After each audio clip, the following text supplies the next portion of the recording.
Don't I know you, sir? Don't believe so. I haven't been here in many years. Name's Silas Greaves. Silas Greaves? The bounty hunter? Used to be. Ah, what are you doing here in Abilene? Just passing through. Got a little business to take care of. Well, sir, it would be an honor if you would allow me to buy you a beer. Hell, son, it would be my honor to drink it. I'm Molly. Howdy. I'm Dwight. That's Jack and Steve. Ben's behind the bar. Oh, I bet you got some great stories. A couple. Any of them true? Jack, be nice. A few. What about your shootout with Henry Plummer's gang in Bannock, Montana? Is that where you started as a bounty hunter? That's what it says in this here dime novel. Don't believe everything you read in them dime novels, boy. First man I hunted was back when I was riding with Billy the Kid. You knew Billy the Kid? Damn right. That scrawny son of a bitch had no fear. Wouldn't back down for nobody. I heard he collected the 10 stars off any crooked lawmen who crossed him. It was a war, boy. The Lincoln County War. And Billy promised his regulators would take the life of every bastard who helped bushwhack John Tunstall. Kid had a big chip on his shoulder and a hair-trigger temper. Made him dangerous as hell.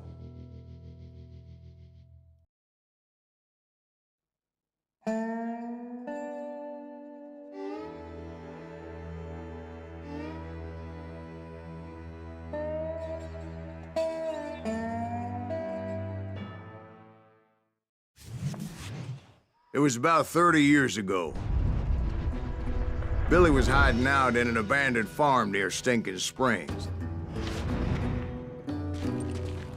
I threw in with the kid because the man I had sworn vengeance on was riding with Billy's enemies. But before I tell you why I want that sumbitch dead, let me tell you what happened that day. I was heading back to the hideout when suddenly I had this funny feeling. Funny, ha-ha? No, Steve. The other kind of funny.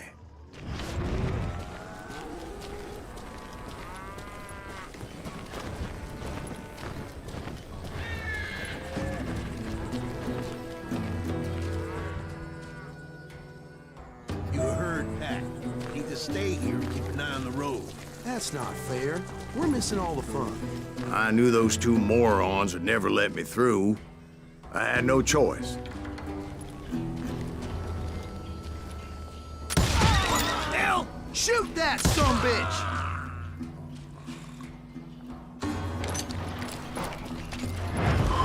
Was it Pat Garrett's posse? Oh, yeah. I heard the shots and I knew I had to move fast. Garrett and his army of deputies had surrounded the entire homestead. I decided to help Billy and the boys out of it. So that's just what I did.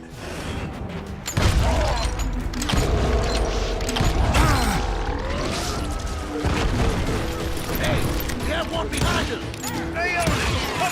As the governor of New Mexico was paying for the kid's apprehension, Garrett was able to hire every gun hand in Lincoln County.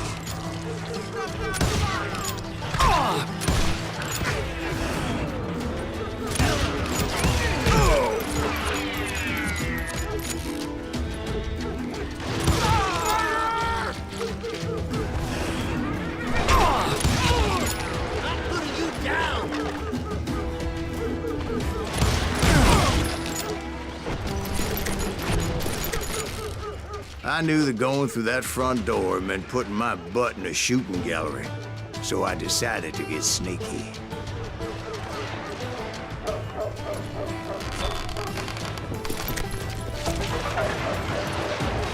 Watch out! He's one of them! God damn it, he's right behind us!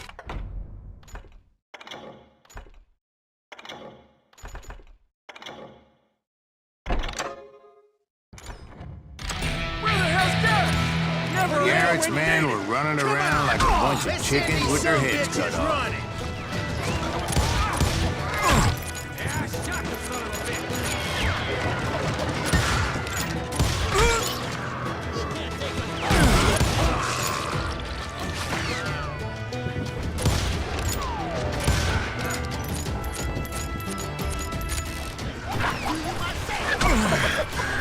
Still, one of them reached the water tower. Not a bad idea. It would be a turkey shoot from up there.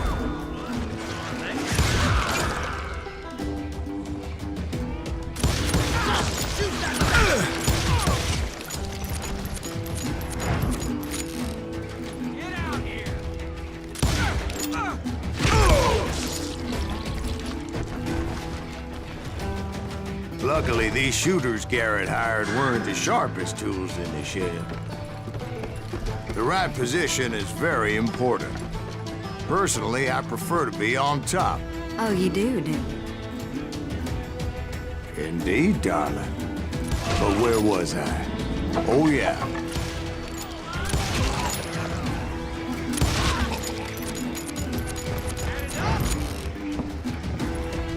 A lot of them were saddle tramps or sod busters or drunken drifters looking to make a few bucks.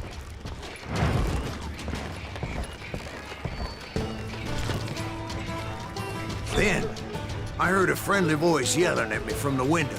Back door! We'll cover you! Try aiming. Watch your flank! Truth be told, things weren't much better behind the house. Someone shoot that bastard!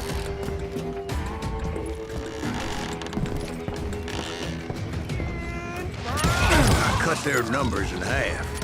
But that just made the ones that were left twice as mad. They made up for their lack of skill with a seemingly endless supply of ammo. It was a bit of a slog, but I finally fought my way around the back of the house. And like that, I was inside, none the worse for wear. I passed Dirty Dave, and upstairs I found Billy and Charlie Bolton. A rat in a trap!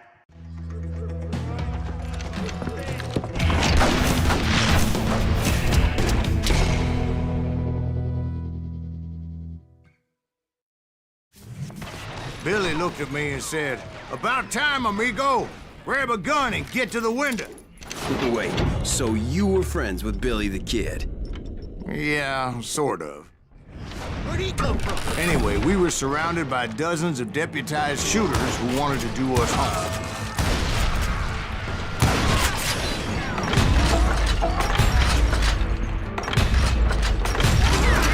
This stuff now, he's lying. Billy's worth $500. Dead or alive. I'm telling you, Garrett's men were dropping like flies, but they just kept on coming. Where the hell Garrett get you? He's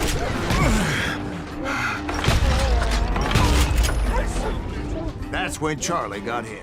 "They're catching us in a crossfire," shouted Billy. "Get to the other side."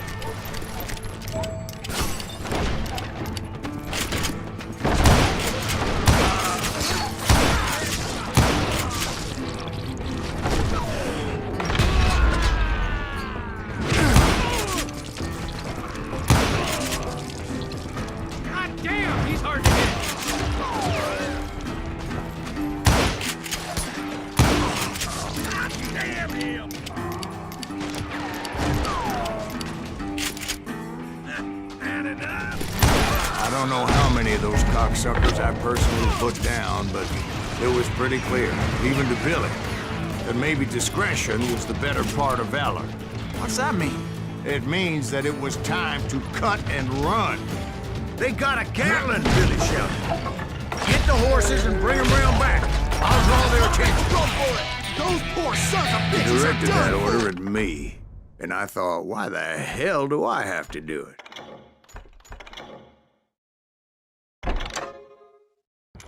Many would have fled in my place.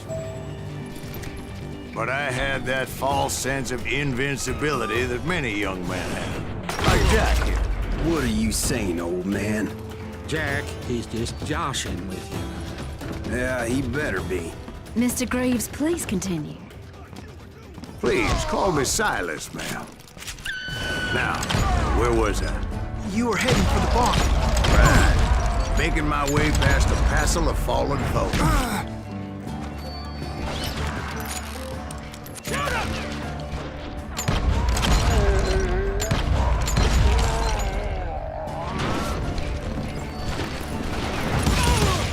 Sounds like Garrett hired a whole regiment of hired guns.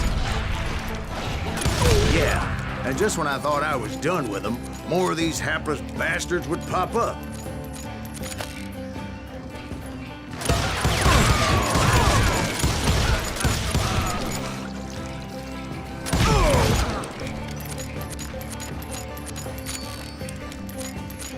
Show yourself, coward!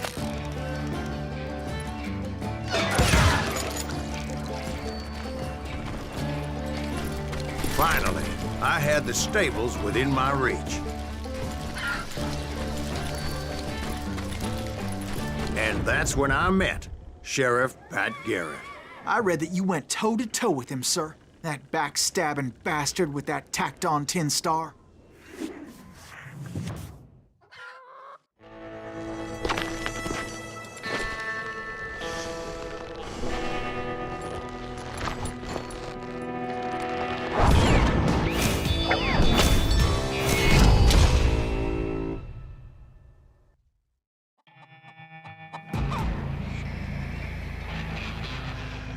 You challenged him to a showdown. You read that in a dime novel? It said he showed no fear as he took your measure with eyes like a rattlesnake.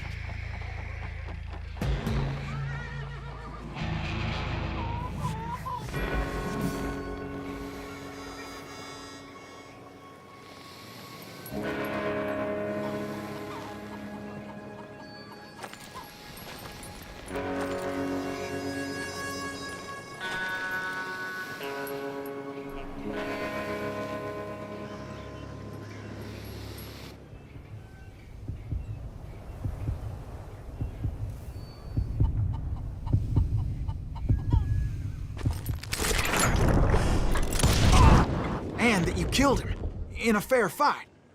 Is that what that penny dreadful said? No, boy. That ain't what I meant when I said I met Pat Garrett. So let me start again. I finally reached those damn stables. And stepped inside, and last thing I heard was Garrett's voice. That's not Billy. And go on, how did it end? And, boy, that was just the beginning.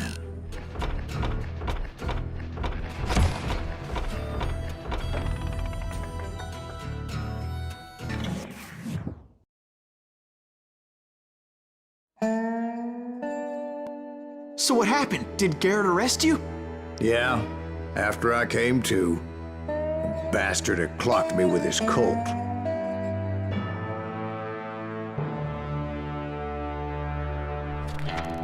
And the kid surrendered? When he realized there was no getting out of there alive. So they locked you up in Lincoln? Indeed they did. Sentenced me to hang right along with the kid.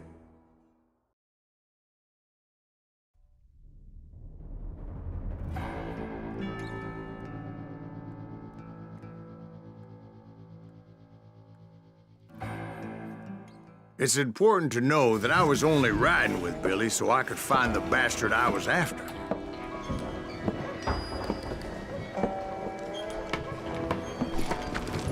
He was with John Kinney's gang, and they were sworn enemies of Billy's regulators.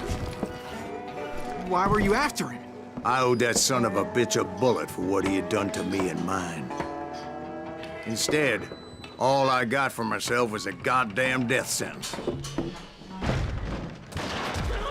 Luckily, it was right around then that I heard Billy make his move. He shot Jim Bell and a few other guards as he made his getaway. Later, they wrote that some lady friend planted a pistol for him in the privy. What the papers didn't say is that Billy helped me escape, too.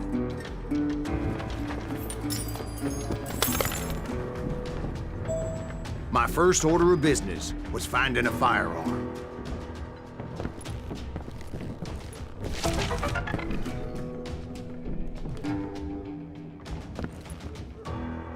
Luckily, I located Deputy Bob Ollinger's mean-ass shotgun.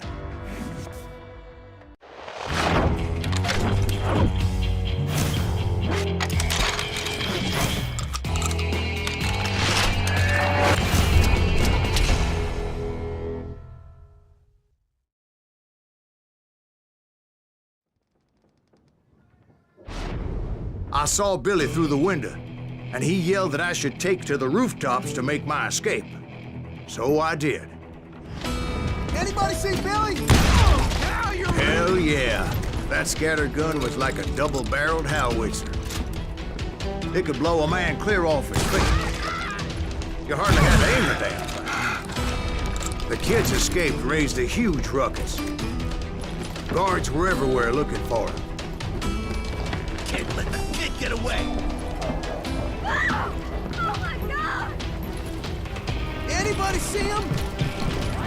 I had to jump from roof to roof like a damn alley cat. I followed the planks where I could,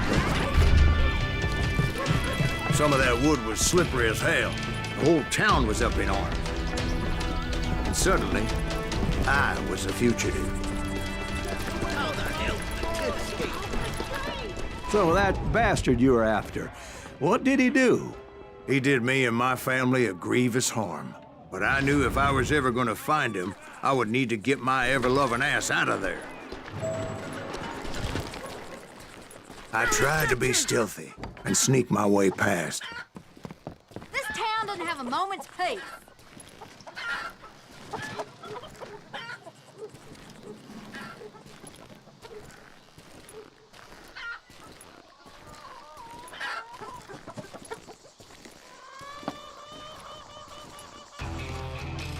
You! But hell, if they weren't all waiting for me. Apparently, some of them thought I was Billy. You hooligans can go to hell.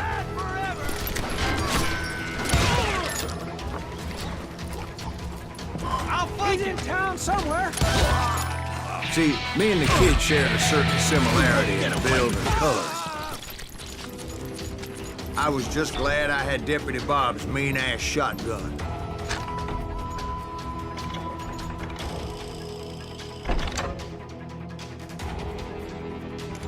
Had enough? Surrender yourself!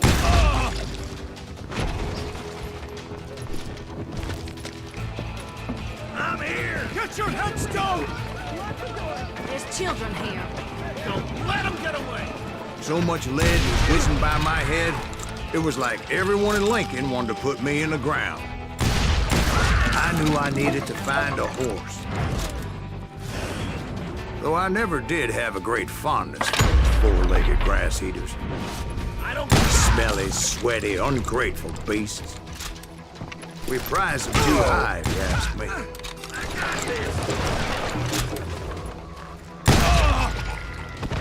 Put down your weapon!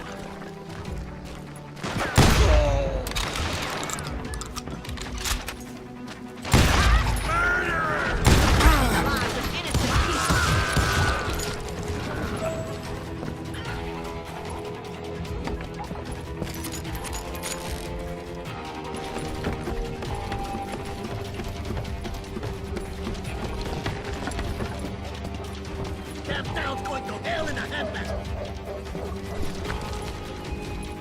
But where was the kid while you were busy getting shot at? Gone. And that's when it occurred to me why Billy set me free. Got that son of a bitch!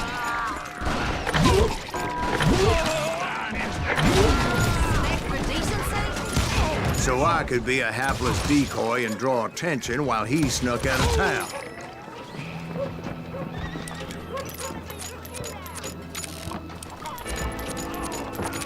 Boy, you are... I knew if I made it out of there in one piece, no one would put a price on my head. Because everybody in Lincoln would be dead?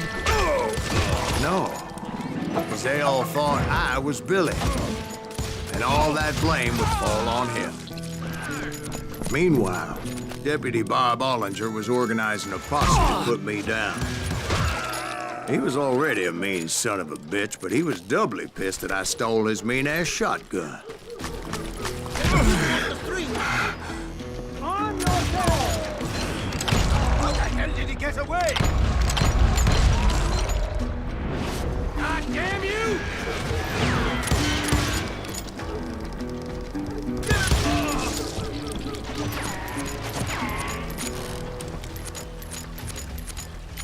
him to me! We can take him!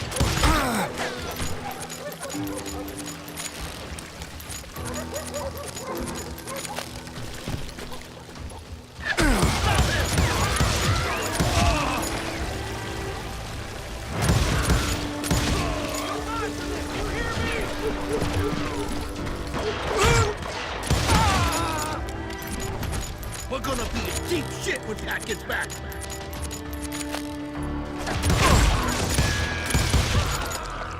God damn him! You can't hide forever!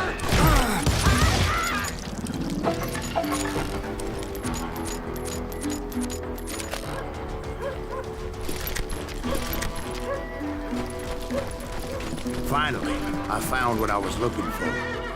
The stables on the edge of town. I guess Billy saved your ass, taking out Bob Ollinger the way he did. Billy didn't kill Bob. Well, sure he did. He dispatched him right after he shot Deputy Bell. No, sir. Because Bob came right up behind me, angry as hell that Billy had lit out. "Hello, Bob," I said. "I think you better let me go." And he says, "I don't think so, boy. Not with my shotgun." So we stood there in the middle of the street, eyeball to eyeball. He intended to kill me, and I knew I had no choice but to defend myself.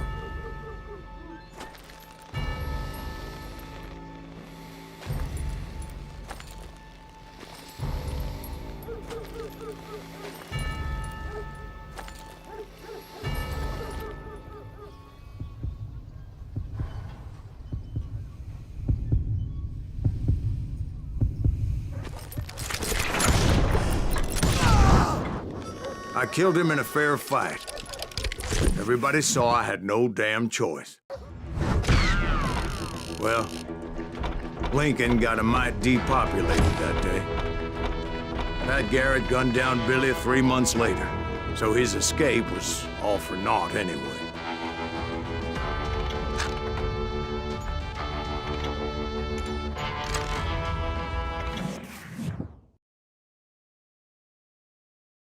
So where'd you go after Lincoln?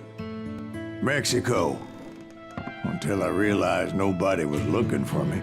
I ended up taking a job at the Rurales. The Mexican Rurales? I was hired to help them track down the cowboys. The most vicious outlaw gang in Cochise County? Curly Bill Brocious? Johnny Ringo? Led by old man Clanton himself. They must have paid you a pretty penny to take them hombres on. Not really. But truth be told, I had my own reasons for going after those boys.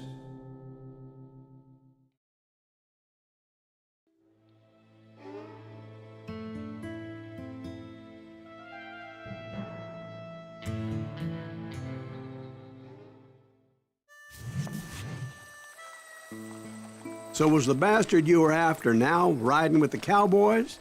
Roscoe Bob Bryant was his name. Oh. But no, this time it was a different bastard I was after. The aforementioned Mr. Ringo. And yes, he was working for old man Clanton. I came upon them robbing a stagecoach, which wasn't surprising, being they were such murderous thieves and bastards. The bandits wore red scarves, so I knew they worked for the old man. Over there! There! I did my best to help those poor passengers.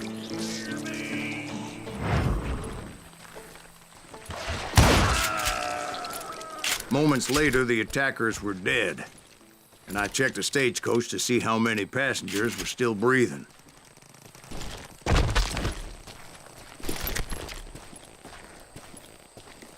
None.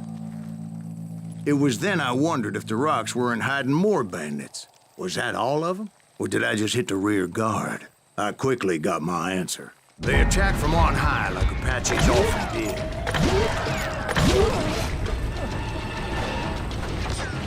They would appear in great numbers from above and rain down lead on their hapless enemies' heads, making use of the high ground, whatever else they had.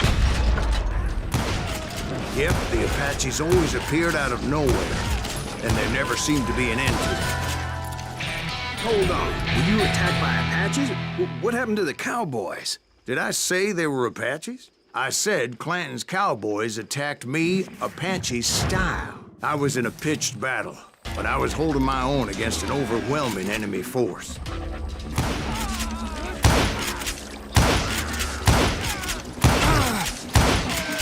See, at the time, I was still pretty green and would often blunder into regrettable situations.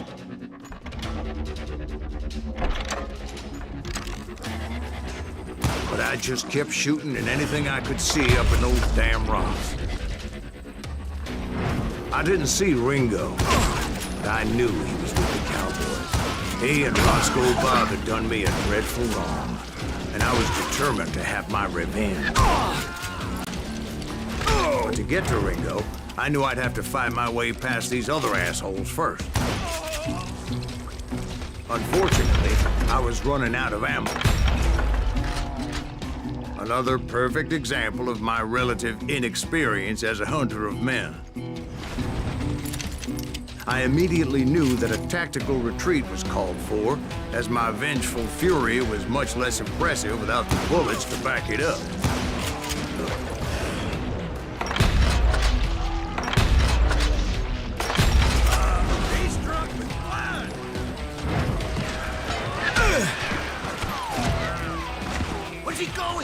Finally, they managed to corner me. Trapped as I was, the odds of my survival seemed pretty slim. Luckily, serendipity was on my side as I suddenly spotted a way out of my predicament.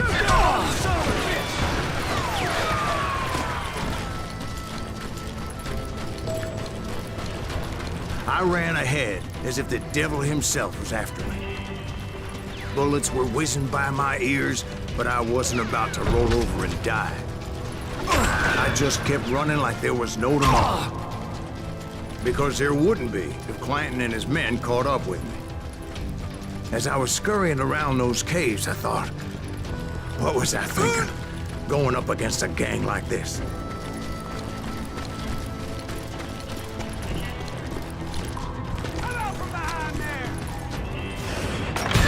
Kept running, not knowing where the hell I was going.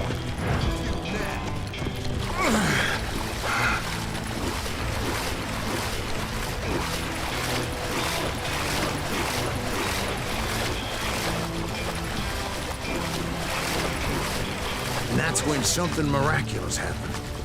Like manna from heaven, I found the desiccated remains of what looked like an Apache warrior. The old weapon next to him supplied me with some much-needed ammunition.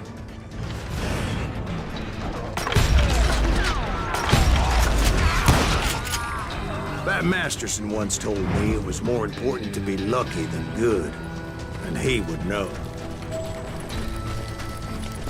And imagine my surprise when I found a fistful of dynamite to go along with that ammo. That stroke of good fortune evened the odds and bolstered my confidence. It was time to turn the tables. Time for the prey to become the predator. Time for the hunted to become the hunter. Time. All right, Jesus, we get it. They were right where you wanted them. That's right, Jack. I was done running. And the old man's boys were not expecting that. No, sir. I came at them like a wildcat. My fury knew no bounds. It was finally time for that old man to pay for his sins.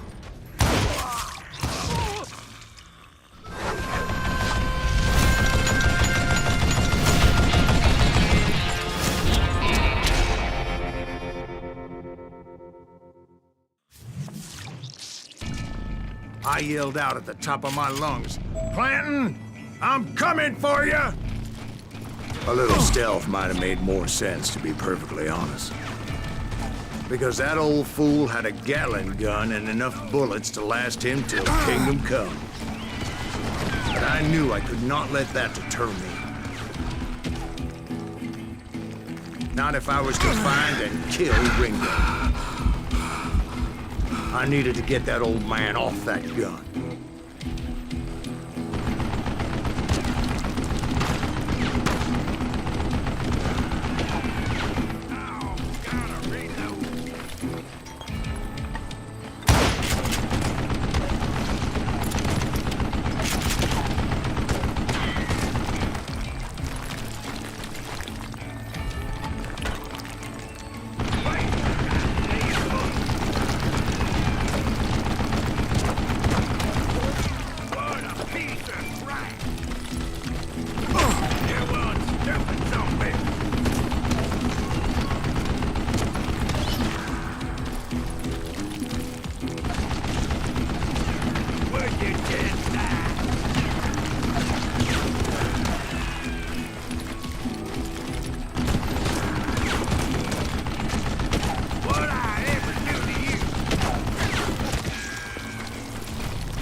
Most everyone thought it was the Ruales who had come up against him in Guadalupe Canyon, but it was just me.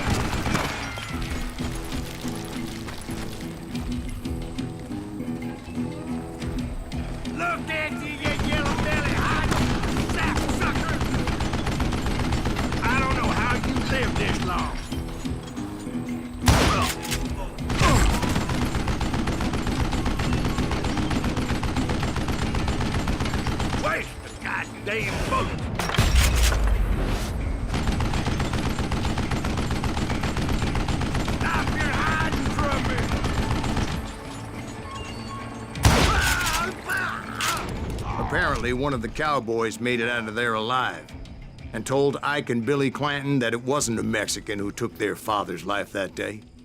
They just assumed it was one of the Earps, and that little misunderstanding eventually led to that legendary gunfight at the OK Corral.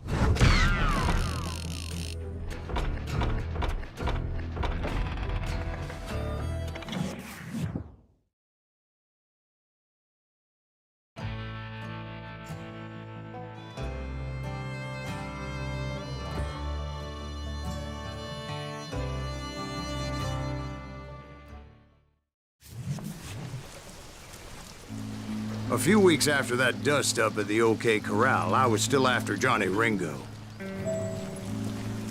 I had tracked him and the cowboys to their hideout at a sawmill, and they were loaded for bear. So, what exactly did Johnny Ringo do to piss you off? Well, him and that other bastard. Roscoe Bob Bryant? Yep. They both deserve to die, and I promise I'll tell you why.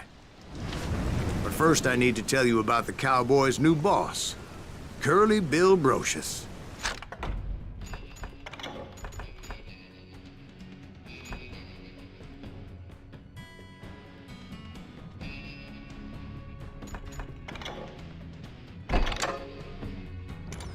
Herb's coming! Get ready, boys.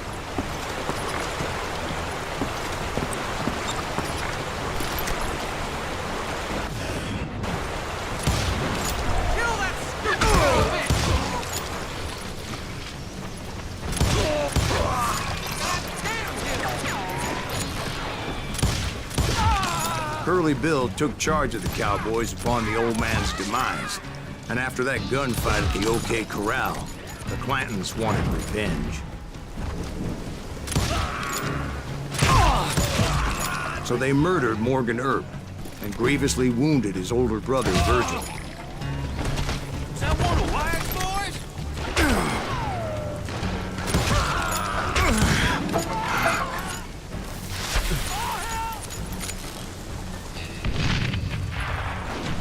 Hit him from the side. Wyatt and Doc went on what became known as the Vendetta Ride, hunting those outlaws down. So when I showed up, that's who they thought I was.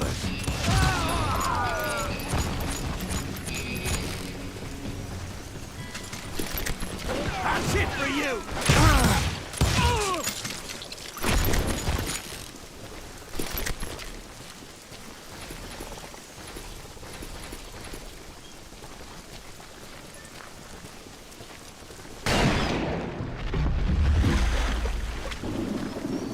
There were killers around every corner, all wearing red bandanas.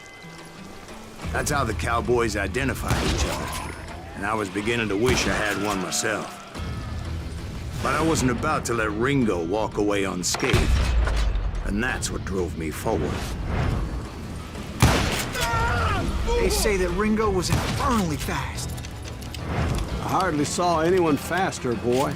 Certainly not Wyatt Earp. That man was all hat and no caps. Earp wasn't much of a match for him, but Doc Holliday might have. That lunger should have kept his nose out of it. They never charged anyone for the murder of Morgan Earp. But everybody knew that Curly shot him in the back. That was common knowledge. Yeah, maybe so. But Ringo had nothing to do with it. He was just being loyal to a friend. Is that what you call it? Being loyal? Well, to get to that loyal friend, I had to pass by some buzzsaws as big as a man. Excuse me, sir. I have a question. What's that, Dwight? After old man Clanton died, why didn't his son take over the Cowboys? Because Ike Clanton was dumber than a box of rocks and a yellow belly to boot.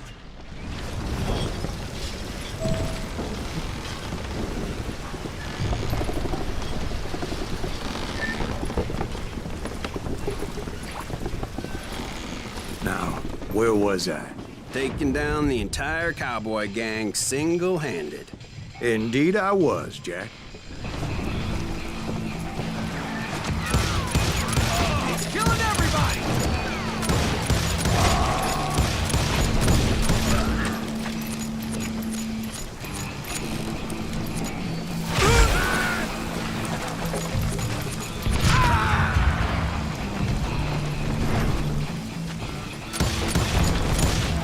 Somebody kill him!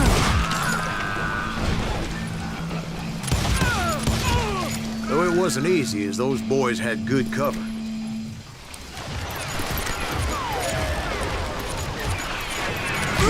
Bastard!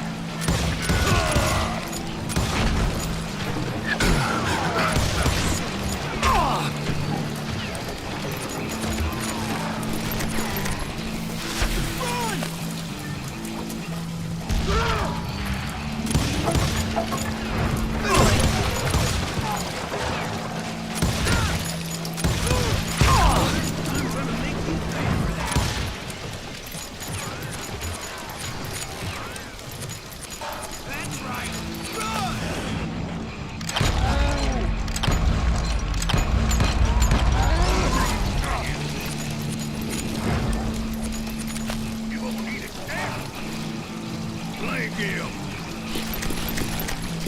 On now.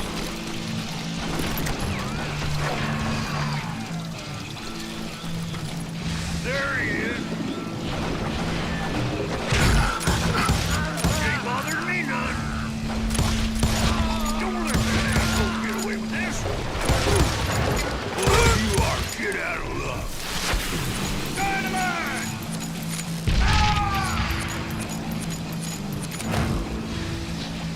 You can't get me! There were carts everywhere, piles of lumber, and God knows what else for people to hide behind. That really was one hell of a sawmill. Quite an impressive operation.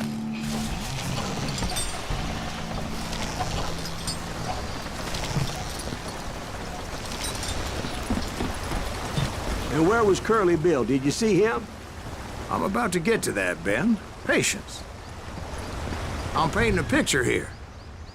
There was this beautiful waterfall and a crystal clear stream that led to a verdant valley that was truly... Consider your picture painted. What happened next?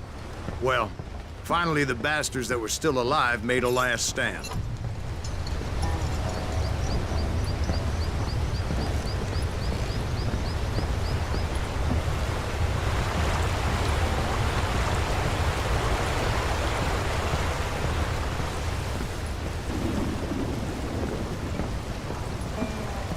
Curly Bill, Johnny Ringo, and his compadres took off into the lumber yard, and I followed after.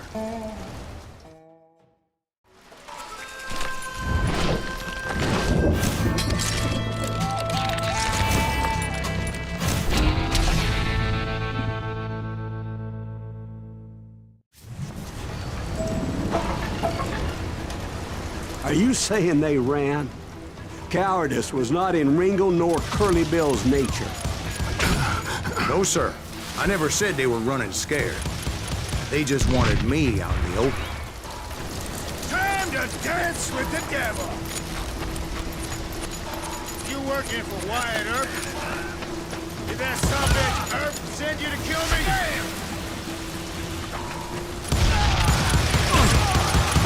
You're going to the gates of hell! Kiss your ass goodbye!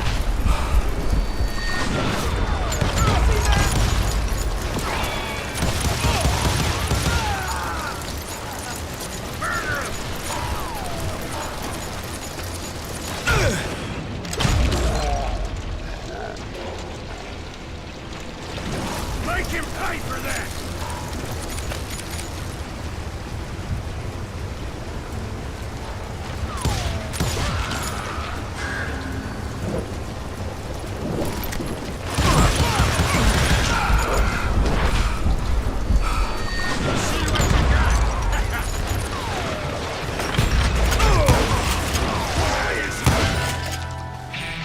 Brocious gave me no choice but to take his life. But Ringo was nowhere to be found. I knew you didn't kill Ringo, because he was found dead in a different location altogether. To this day, his killer is still unknown. Indeed. Took me a few months before I finally tracked his ass to West Turkey Creek Canyon.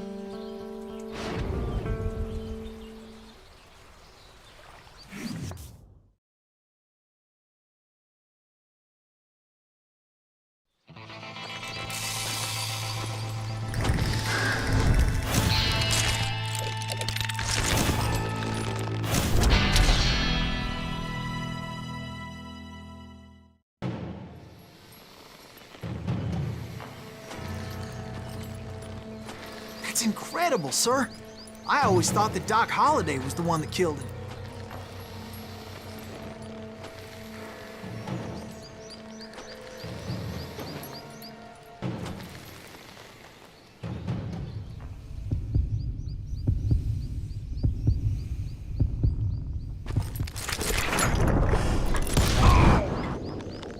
Sorry I had to ruin the legend for you, boy. But the legend ain't always true.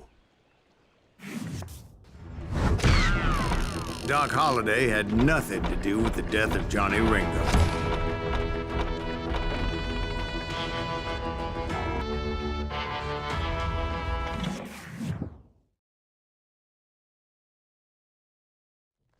I was paid a healthy bounty for Ringo and Curly Bill, and realized there was real money to be made. That's why I went after Henry Plummer.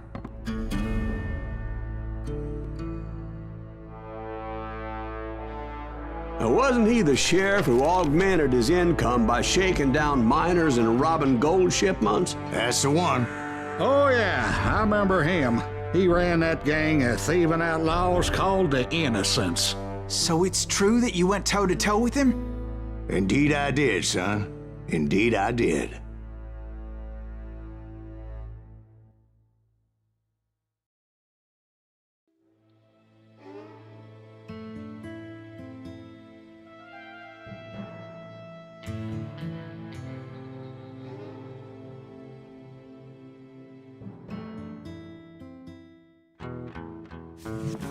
I knew I needed resources if I was going to track down Roscoe Bob Bryant, and hunting Plummer looked like a good way to get rich quick. As the local vigilantes exposed him as the leader of the bandits, and put a generous price on his head.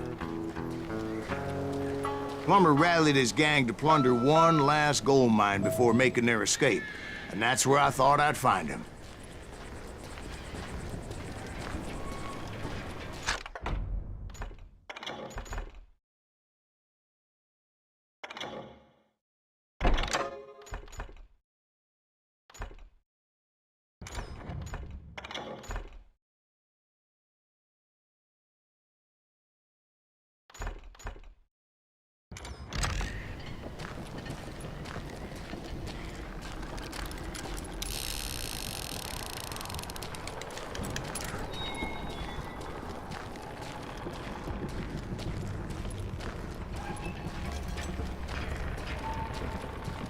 It makes me nervous standing so close to all these goddamn barrels of gunpowder. Why would you be nervous? No one has the cojones to come after us. As long as you don't light up a cigar, we're fine. Yeah, besides, George is up there on the rocks with that rifle of his. Nothing gets past him.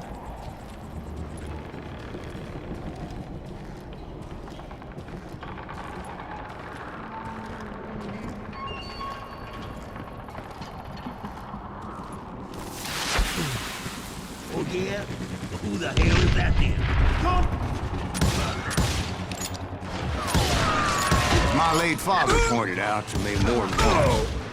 God made men, but Samuel Colt made them equal.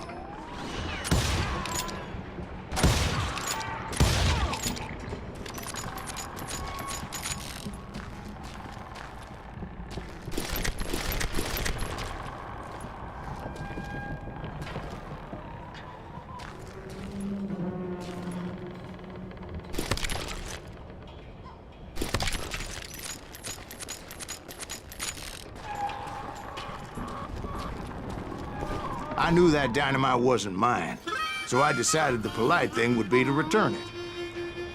It was the biggest gold rush since Sutter's Mill in '48. Unfortunately, prospectors weren't the only ones drawn to those riches. There were thieves and killers, robbing travelers and hijacking gold shipments. Like those that ran with Plummer. Some were just regular folks I knew from town, drawn by greed and easy pickings. Charlie Crow, the blacksmith. James, who worked in the stable. Sam and Jeremiah Barber, the butcher's sons. Ordinary citizens who lived a double life. Stealing and thieving and murdering their neighbors.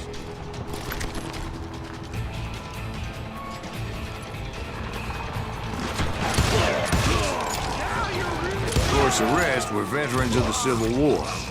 Stone-cold killers trained on the bloody fields of Shiloh and Antietam.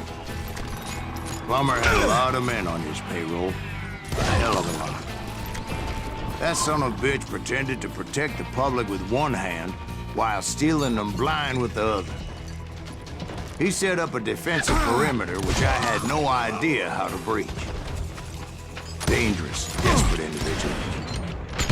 I was outnumbered and in way over my head, but I was too damn stubborn and stupid to realize it.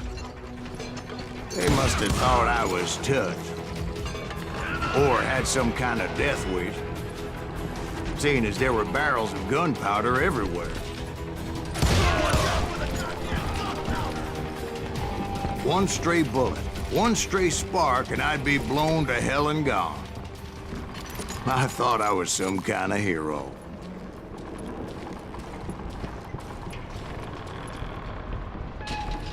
I finally made it past and headed on to meet my destiny.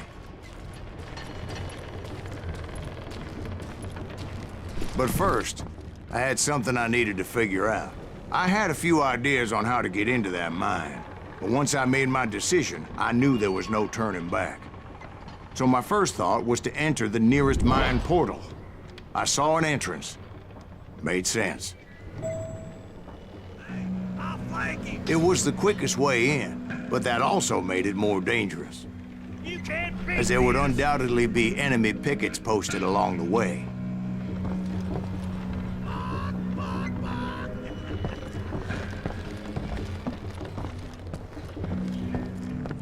Put that moron out of his misery.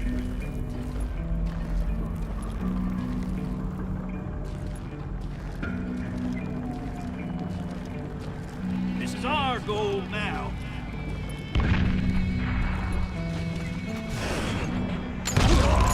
You'll die for this, you hear me?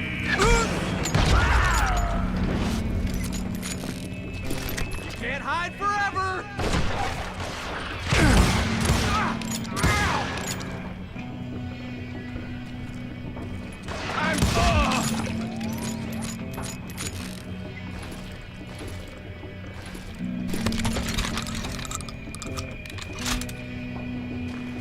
Had enough!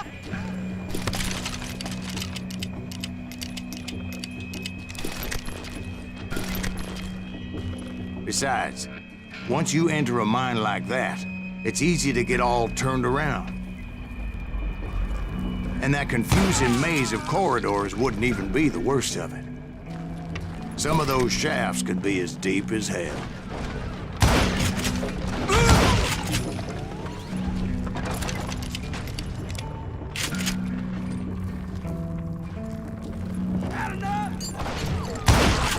A single stumble or misstep can easily end in a deadly plunge to oblivion.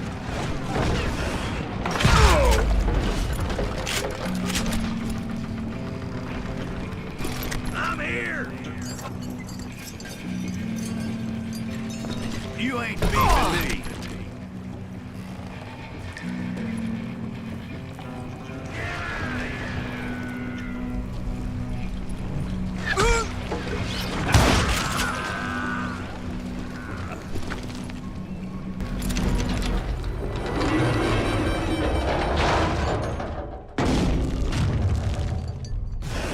I would just need to be careful not to blow myself to kingdom come.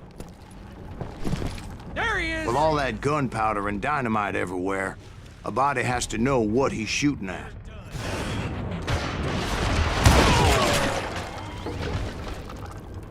You can't...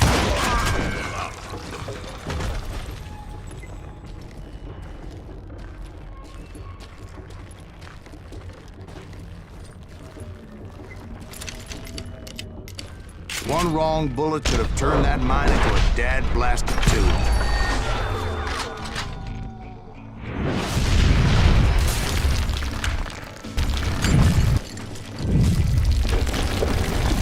I freely admit that my plan of attack was not just moronic, but clearly insane.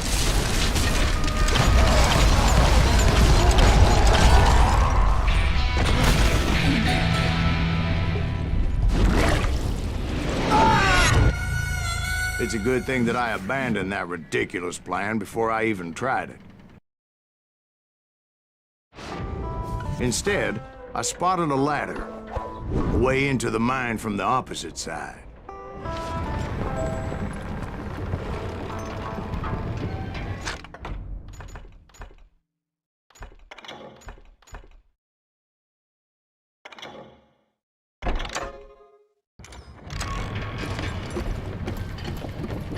It was a long way around, but that approach seemed more sensible at the time. Of course, being I had a problem with heights, that scaffolding scared the bejesus out of me. Climbing down that ladder required some caution, because even though I had a younger man's reflexes, no man can dodge a damn bullet while climbing down a rickety ladder. I was determined not to give up, however. That Sheriff Plummer seemed quite the despicable character. When the vigilantes discovered what the sheriff was up to, people were outraged.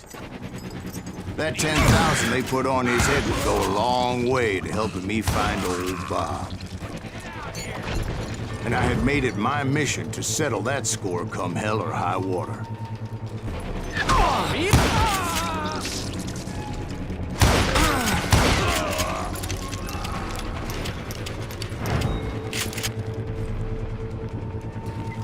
But first, I would have to make a choice. Take the elevator or climb the ladder.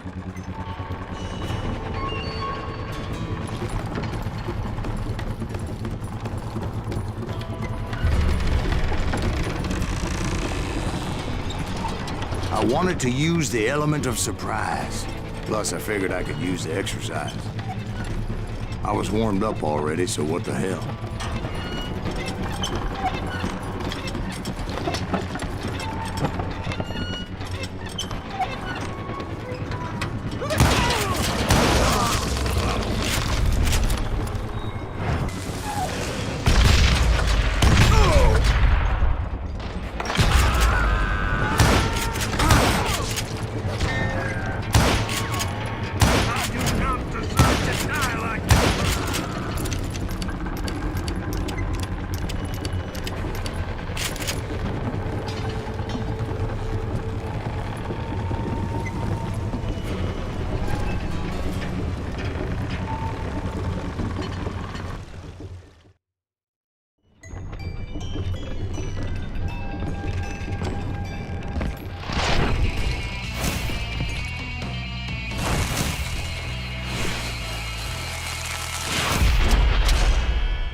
I need a dustpan to pick you. This day is just getting worse and worse for you. Hey! Henry Plummer was clearly unhinged, and I could see right away that this was gonna take some doing.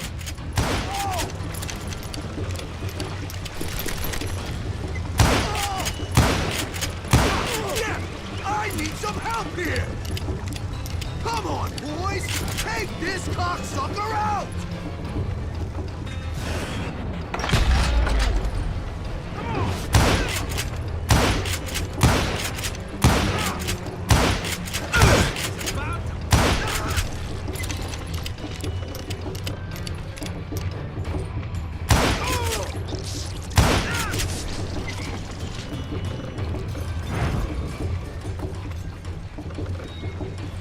They're gonna bury you in a million pieces!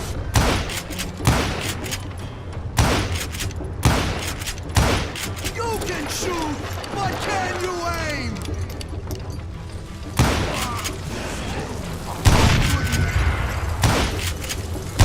Why don't you just join the circus? You ain't taking me!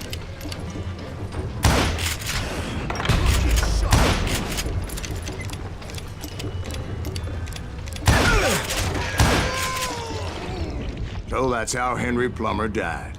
Him and his crew were worth their weight in gold. And now, I was officially a bounty hunter.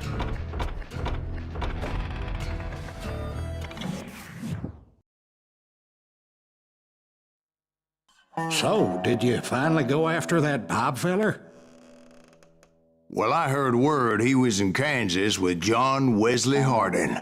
So that's where I went. Where in Kansas? Abilene. Why do you ask, Ben? No reason. Was Hardin as fast as Ringo? Ringo was fast, but John Wesley was as fast as the devil himself.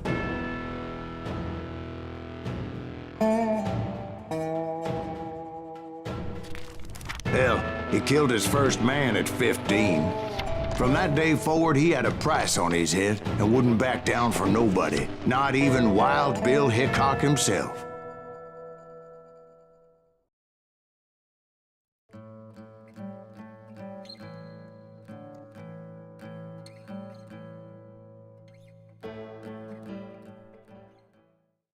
I dodged death many a time, and that night in Abilene was no different.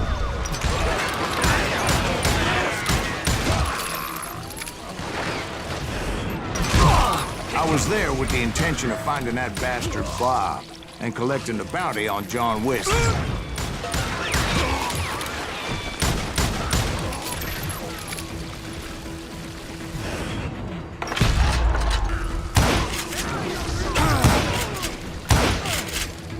I thought the Texas Rangers got Hardin.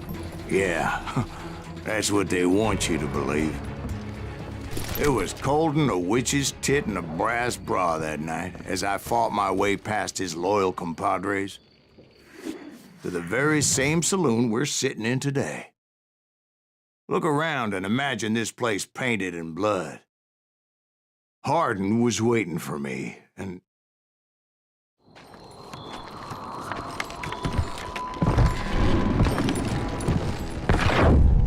wait, I'm jumping the gun here. Let me back up and give you some background on this sumbitch. He deserves that much. Don't you think so, Ben? John Wesley Hardin was a killer.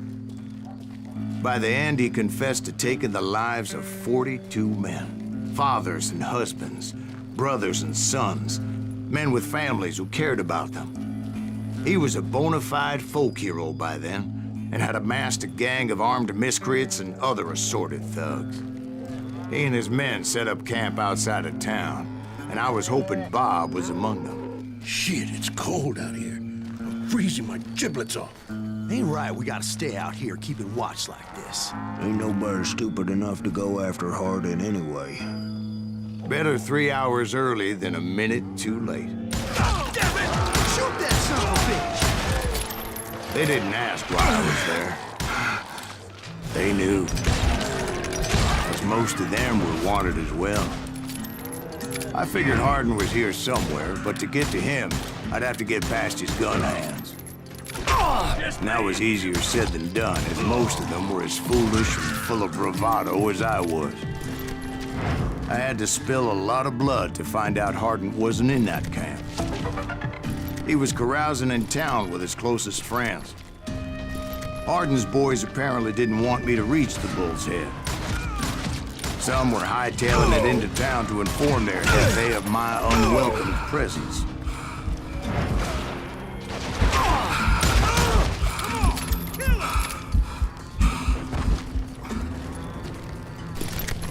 That's right.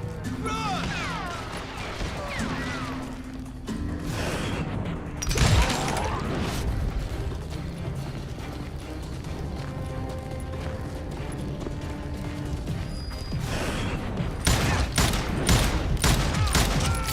Tell Hardin someone's coming for him. Stop that sumbitch! Oh! That asshole just killed me. Oh! Let the boys know we got another I wondered raw if Bob dog. was among them.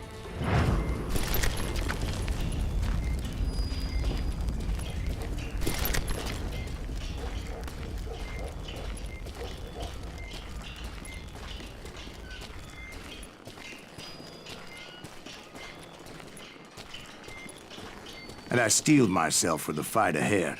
For as good as I was, deep down I wondered if John Wesley wasn't just a little bit better.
I think I already mentioned that I found Hardin in this very saloon. Suffice it to say, nobody there was happy to see me. I think we got his dander up.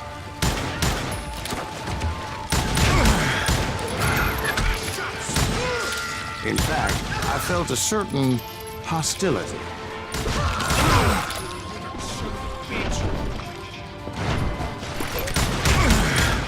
I was disappointed that neither Bob nor John Wesley were among the dead.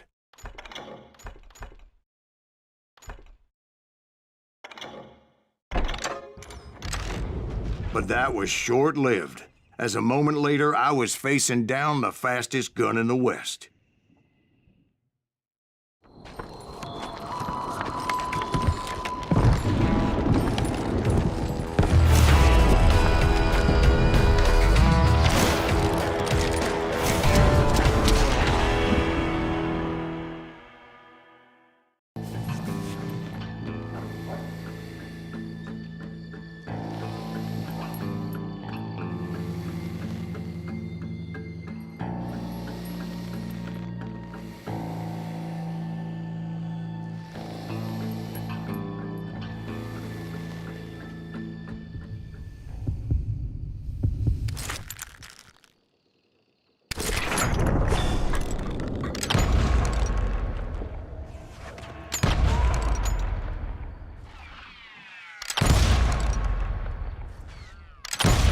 That man was faster than greased lightning. But being inebriated as he was, he didn't count his shots. And now, he was at my mercy. So he didn't die? No, I sent him to prison. Years later, after he was free, some restless Avenger took his life. Shot him in the back in a saloon just like this one. Anybody up for another beer? Ben?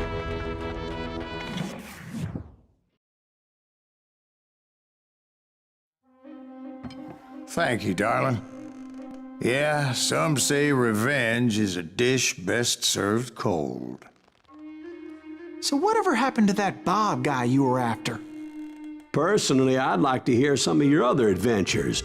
Like, I don't know, did you ever go toe-to-toe with a red man?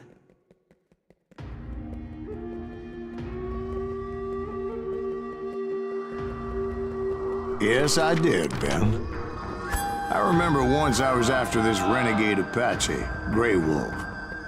Strangely enough, revenge was also his primary motivation.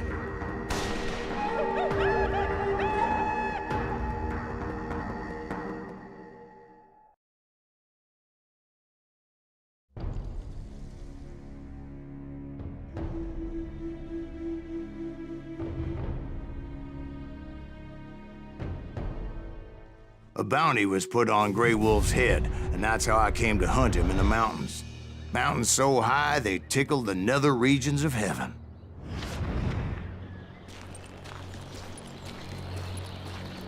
Grey Wolf was a Chiricahua Apache medicine man who had led a war party in revenge for a massacre against his people. The U.S. Army had attacked his tribe during his daughter's sacred sunrise ceremony, and the slaughter was unspeakable. I understood his anger, as there's nothing more traumatic than seeing those you love die in a cruel and painful death. Right from the beginning, I couldn't shake the feeling that Grey Wolf was watching my every move. He led a band of young Apache warriors who wanted retribution and were more than willing to die for him.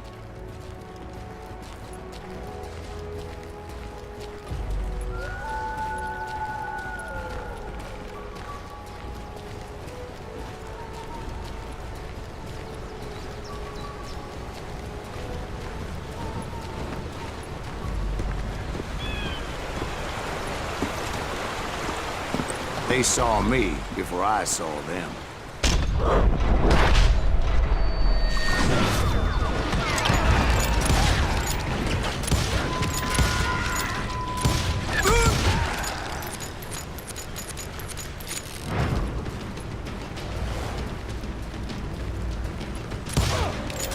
And it crossed my mind that maybe this wasn't such a good idea.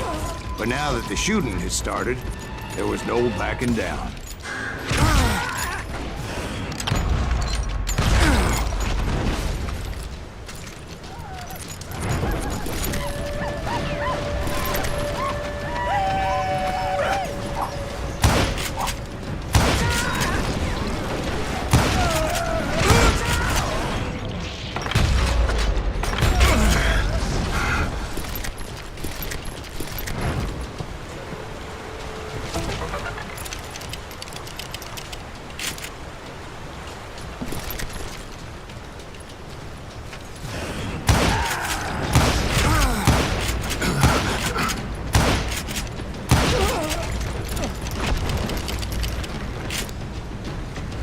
It was rugged country, the winter home of the Chiricahuas, and that's why they had retreated there.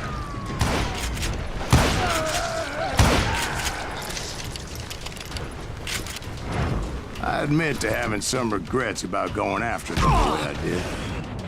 But then again, I got a lot of those.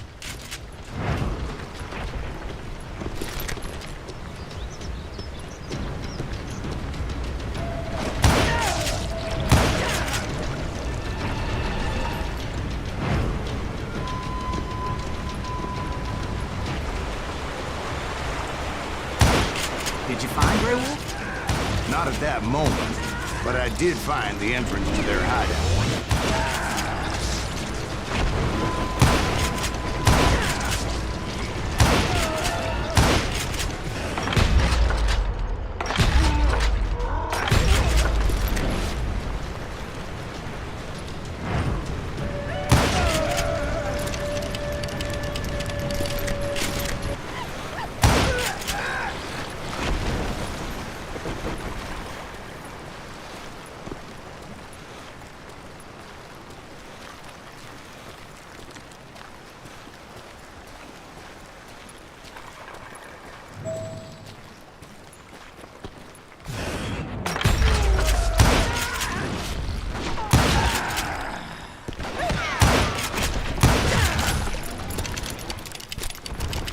See, back then, I had a stubborn streak a mile wide, and I wasn't about to back down. So it was like pitch black in there? Actually, it was pretty well lit, as they had torches on the walls.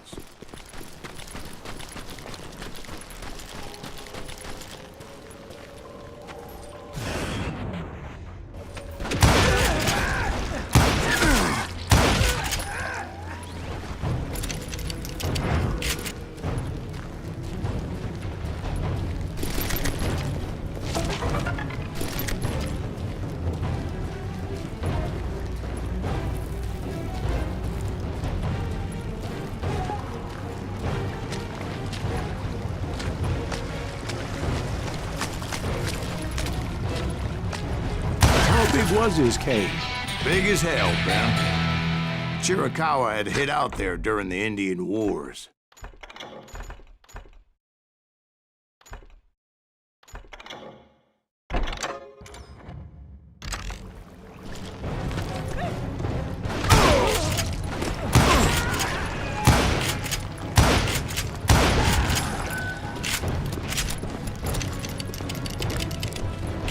They thought it was haunted with the ghosts of those murdered by the horse soldiers.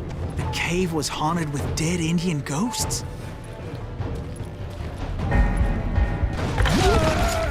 To be honest, I was more concerned with the live ones than the dead ones.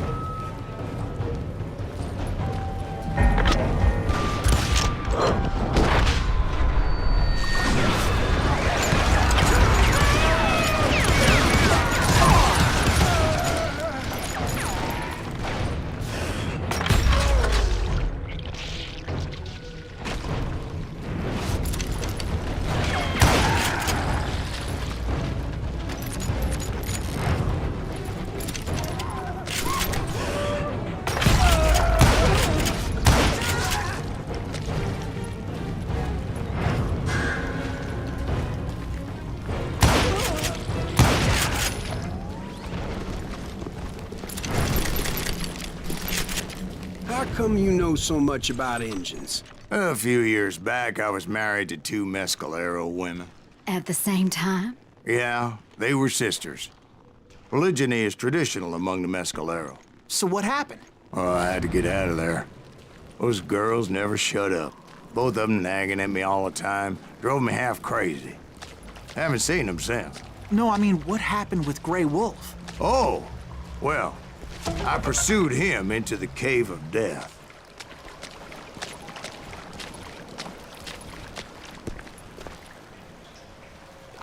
I came upon this flooded grotto, and that's when I saw him. He came to me unarmed and unafraid. His voice echoed in the shadows, and I sensed he meant me no harm. You carry great darkness in your heart, and if you do not release it, it will claim your soul. The sound of his voice put some kind of ancient Indian spell on me.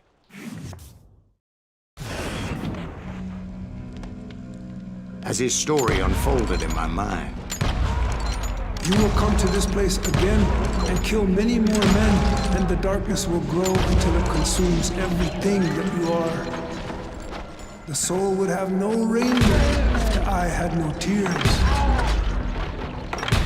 He said I was a great warrior, a coyote man, unequaled by any other pale-faced warrior, or something like that.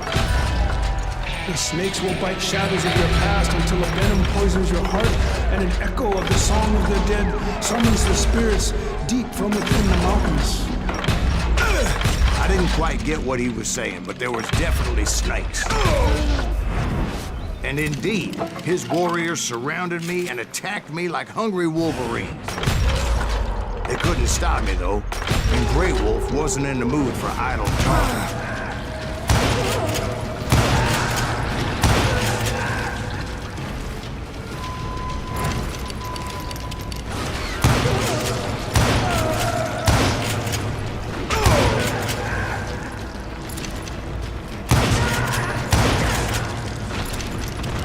I swear I couldn't see any way out of this trap.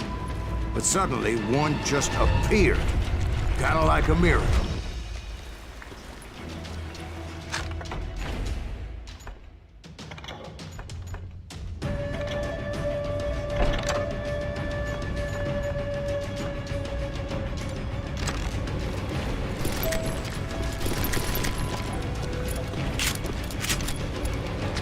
I felt like I would be lost in that damn cave forever.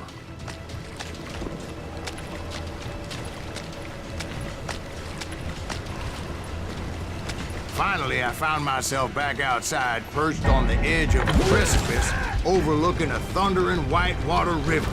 To get where I was going required several leaps of faith, but no way in hell I was turning back. I chased after him, determined to make him explain the meaning of all that mumbo-jumbo. Mumbo-jumbo is right. Are you making this all up as you go? A few details may be fuzzy, brother, but I am relating exactly what happened.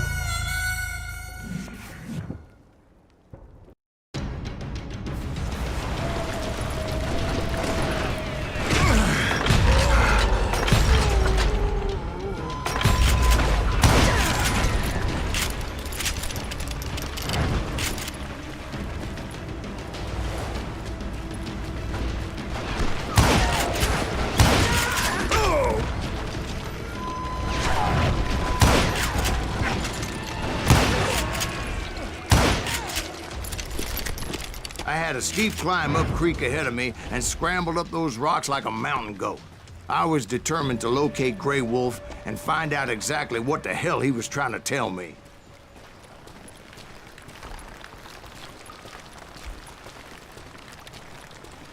And wouldn't you know it, that crafty son of a bitch led me right into a trap. What kind of trap? Well, son, there had to be at least 100 Apaches surrounding me. 100? God be my witness. Oh, come on. Who are you kidding? Hey, I believe you. Come on, tell us how it ended. All right, but I'm not gonna drag this out. Where were we? You were surrounded by 100 Apache warriors. Well, I didn't take the time to count them exactly, but there were a lot of them.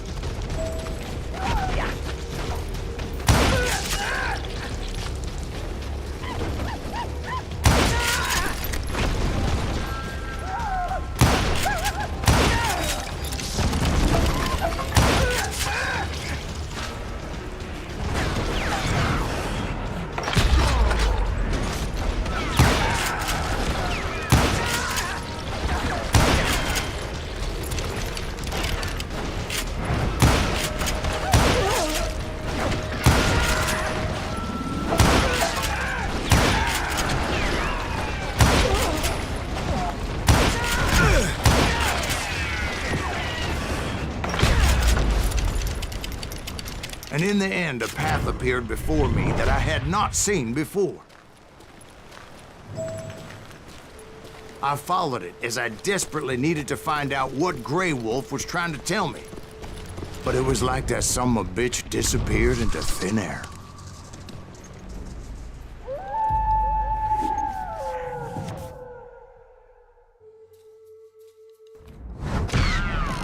Never did find him. And never did collect my goddamn bounty. Thank you, darling. It's interesting how the truth can sometimes seem, might malleable, depending upon your point of view. Like how those dime novels make you out to be something you're not? Jack, don't be starting trouble. No, he's right. They do tend to exaggerate. Did they exaggerate your part in taking down the Daltons? Well, I was there in the flesh, boy, so I saw what happened firsthand.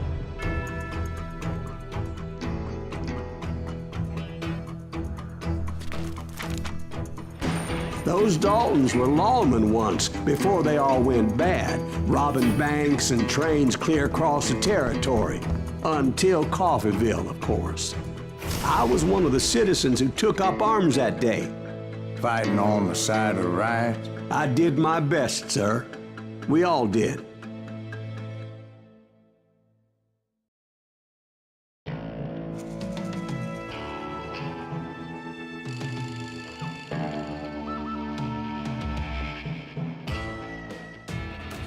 It was early morning. One of my friends was a local gunsmith, and he handed out firearms to anybody who'd take one. You see, the Daltons got it in their heads to rob 2 banks at the same time. 2 banks on the same damn street. story was Bob Dalton's girl was always writing about how he had no ambition. Well, the locals recognized the Daltons right off. Before they could get away, half the town took up arms to defend their property.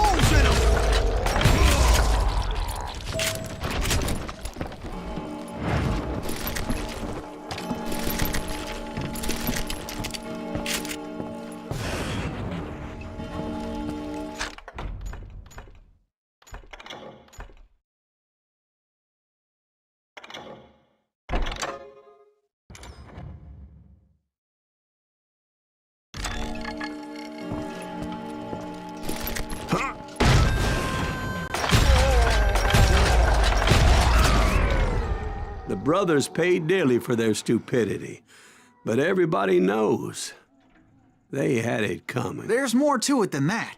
I read all about that day, so I know for a fact that it went down very differently. First of all, it was high noon. A posse of U.S. deputy marshals were on the rooftop across the street. Get ready, boys. They're gonna make a move.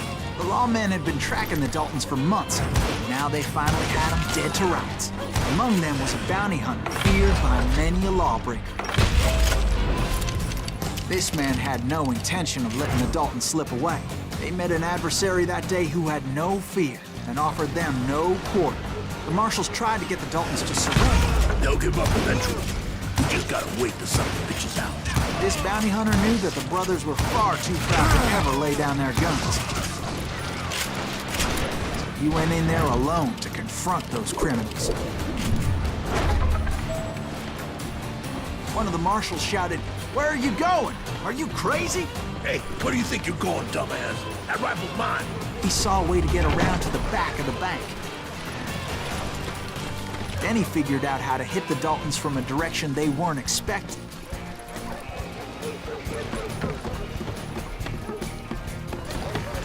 A moment later, he was climbing up a steep ladder, laughing at danger as he did.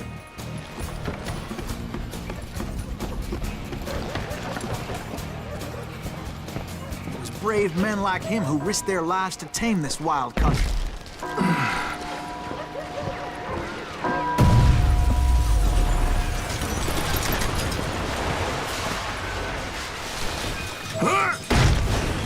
We've got company! Heroic men like him, who did what other men couldn't or wouldn't to make this country free. Like Jim Bowie and Davy Crockett, who died defending the Alamo. Is that Silas Greaves? Son of a bitch! Just killed Red?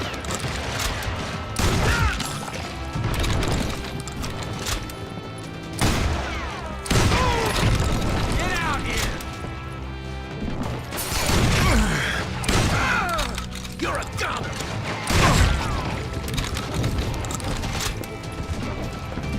Oh, brother, I'm gonna make you pay for that.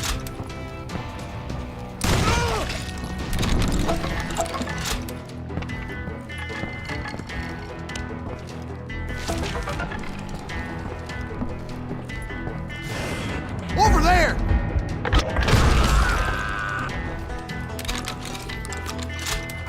That's Silas Greaves! What the hell? Now you're blam!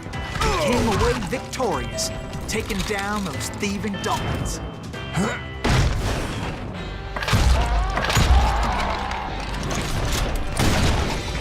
His name is Silas Greaves, and when the dust finally settled, he was the last man standing. Sorry, kid, but that just wasn't the way it happened.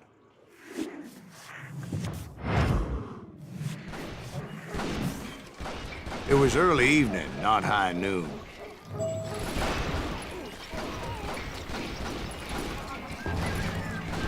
I was late to the party, and Coffeyville was already up in arms.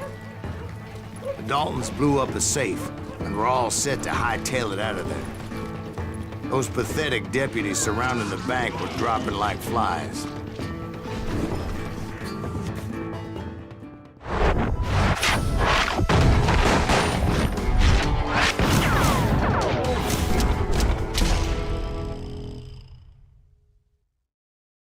I had been tracking those jokers for months, waiting for them to do something reckless. And finally, they did. Those stupid bastards decided to rob 2 banks at the same time in the same town where everybody knew them. But they still had friends in Coffeyville. Don't let that asshole get away with this!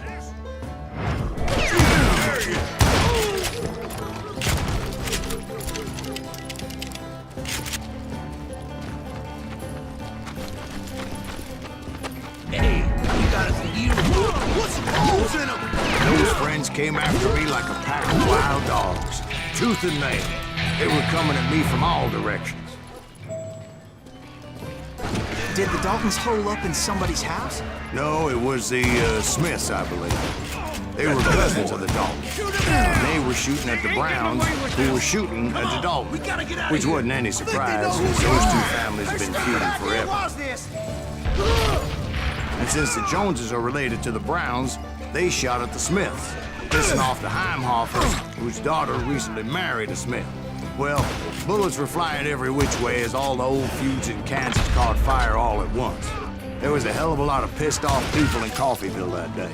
But that's just the way life is sometimes. Shit happens. This plan cannot fail!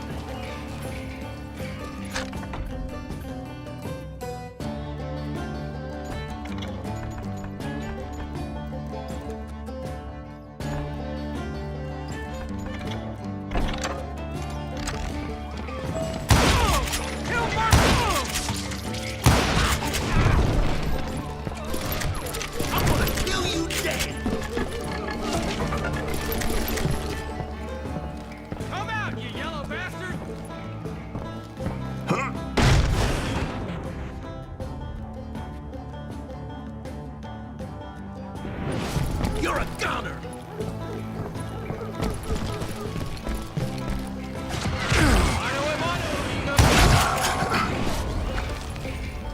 The Dalton boys knew I would never give up.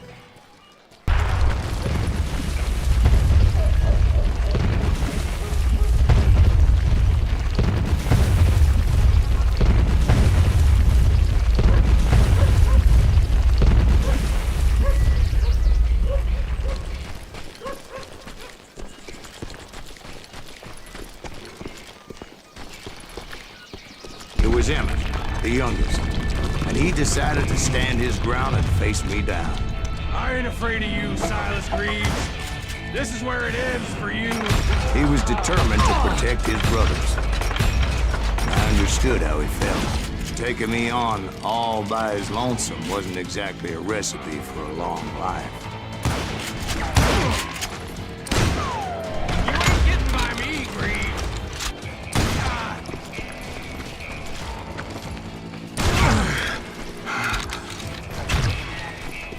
I'm gonna cut you in half. Coward and a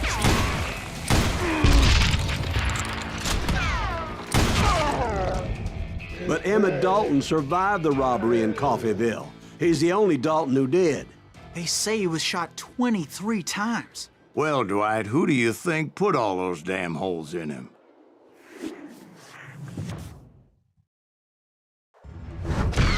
But I have to admit, that boy had grit.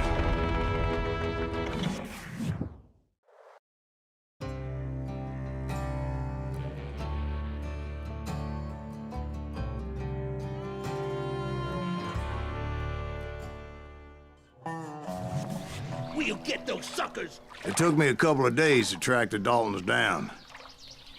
They can't get away with this! And in that time, a whole posse of local vigilantes offered to lend a hand. We'll track him to the ends of the earth. They seemed as determined as me to find those outlaws. But as we headed into those swamps, it was like I had my own private army. There was no way those boys were getting away this time.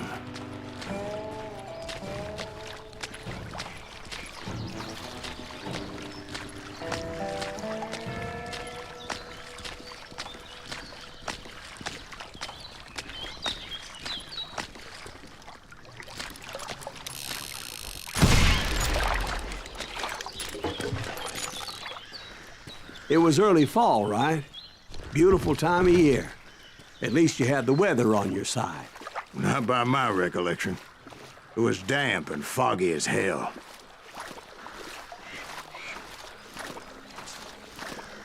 It was tough to stay on a true course, so we kept an eye out for landmarks.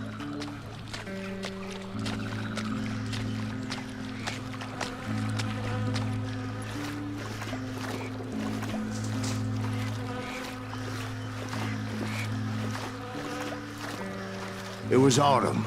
The maple trees were in full color, red as blood.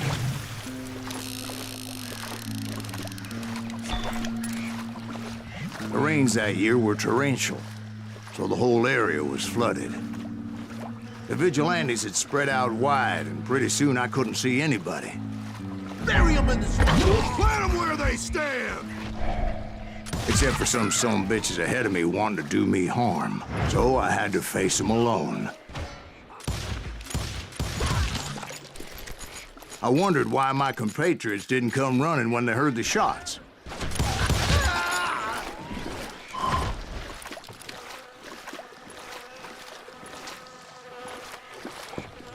So did you find the Daltons? Not yet, but I did have the questionable pleasure of meeting a few of their friends.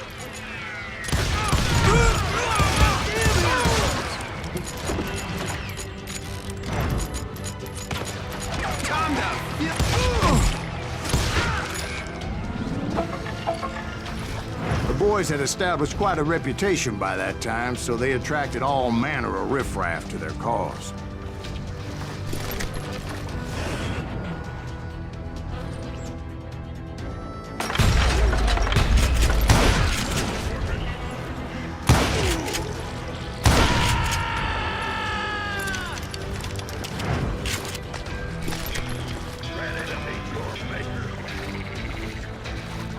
Point being, I was under serious attack.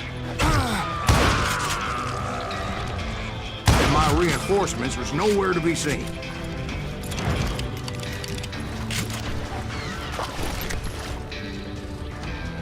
That beat us off!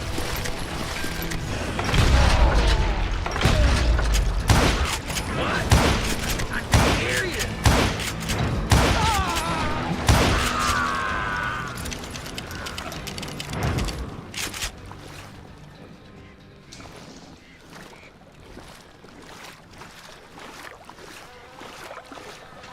But luckily, a barn materialized as if right before my eyes. I scrambled up top to get a better view.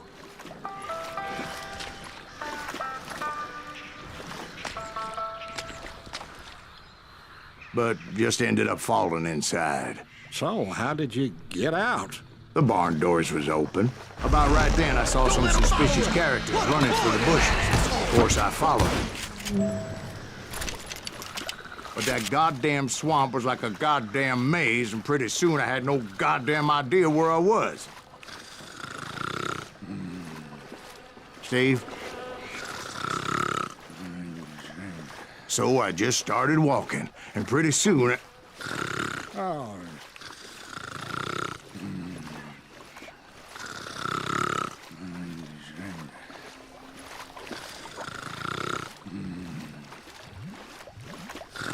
Oh. Steve?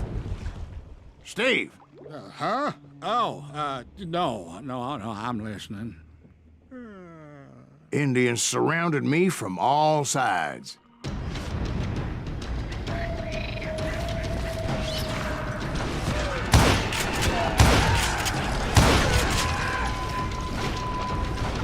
Indians?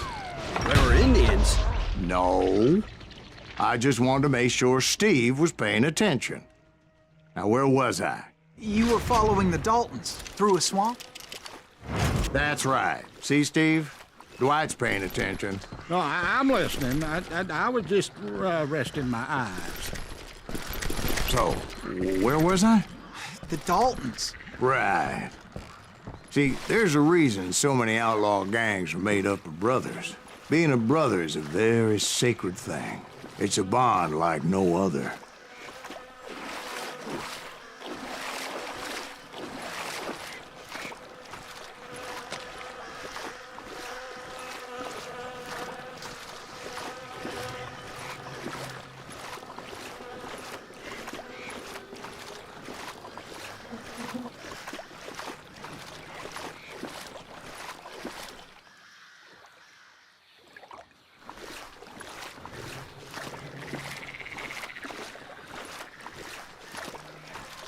bounty hunters! Stop that, son bitch! So did you ever find the damn Daltons? Not yet, but I did find a few of their cousins. You Kansas breed like rabbits. More Smiths or Heimhoffers or who knows what. Kill that son bitch!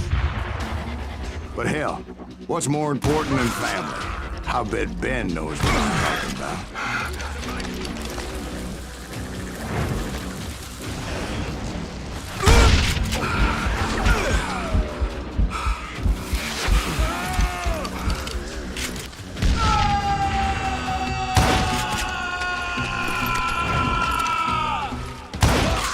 Kill that goddamn bounty hunter!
I knew those Dalton boys were out there somewhere, standing together against anyone who would threaten them.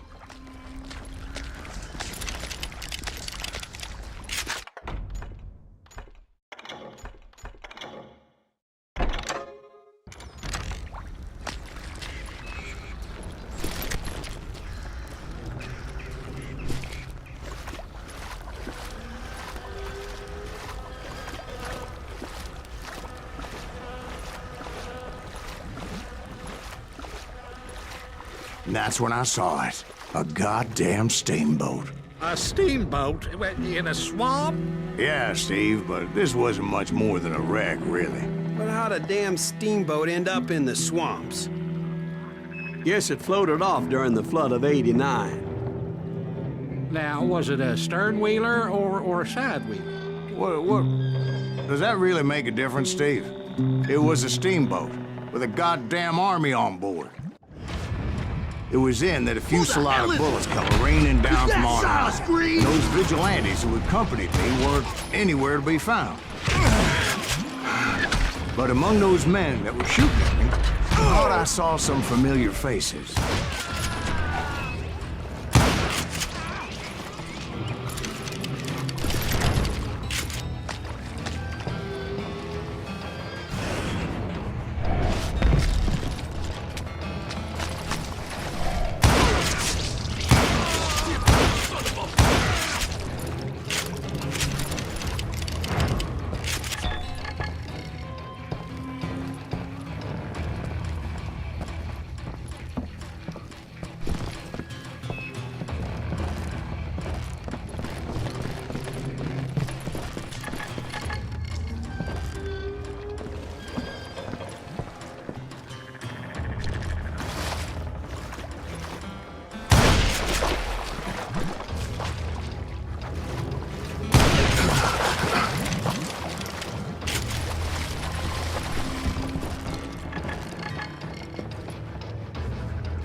Somewhere up there, the Daltons were for waiting on me.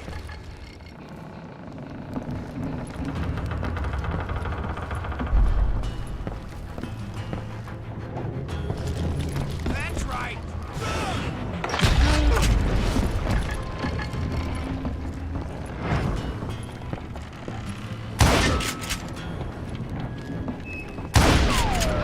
Assholes who can't shoot!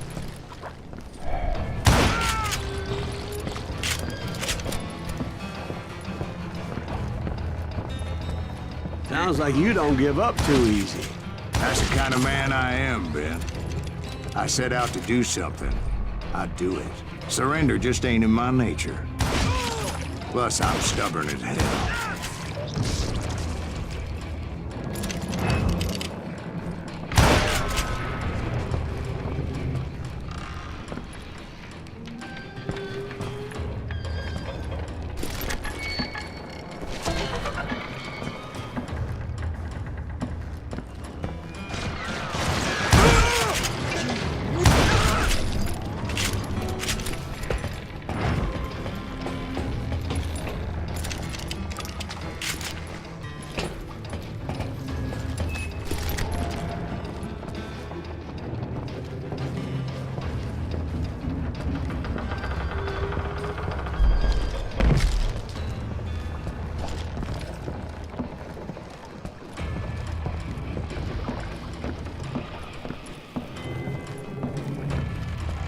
Right about then, much to my relief, the vigilantes finally arrived. Their leader motioned at a cabin in the middle of the top deck, pointing me directly at the Daltons. I finally had them, after months of dogged pursuit. But it turned out that they had me. Take him out! I'm sending you to hell!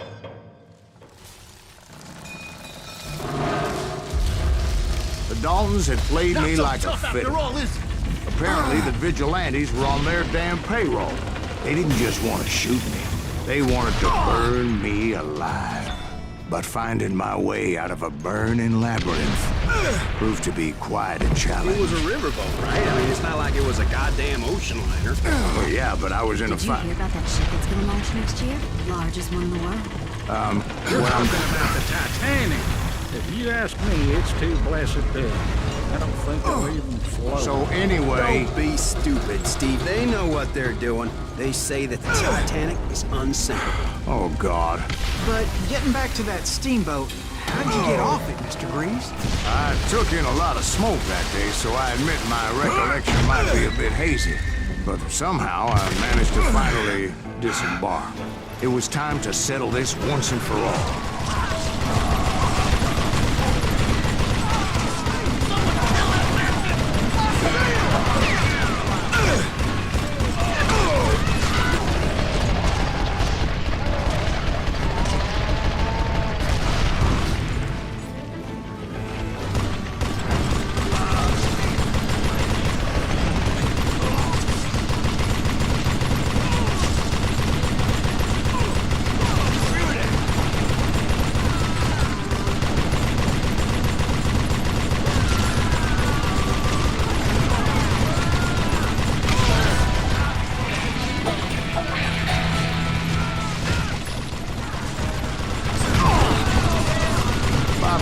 Weren't about to come at me one at a time. They were in this together.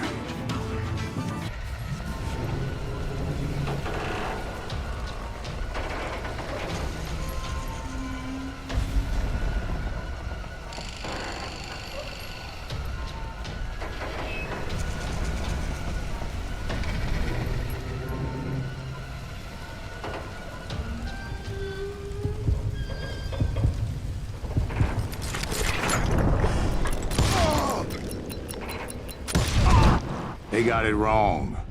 A sad end for those two. If they'd only known that Emmett was still alive despite his wounds. Paroled 14 years later, he moved to California and sold real estate and lived off the legend of that fateful day. And the tragic death of his two brothers.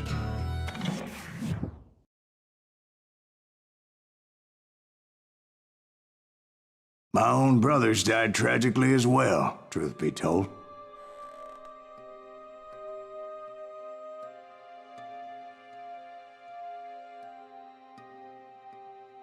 It was 1868, and me and my older brothers were pulling a tidy profit running cattle into Juarez, Mexico. One night after my brothers retired for the evening, I found a little poker game in a cantina with a couple of cowboys. And I just couldn't lose. I even won an old Spanish coin that had to be 100 years old. Well, I was mighty pleased with myself the next morning as my brothers and I rode for Texas. But before we crossed the border, those cowboys caught up with us.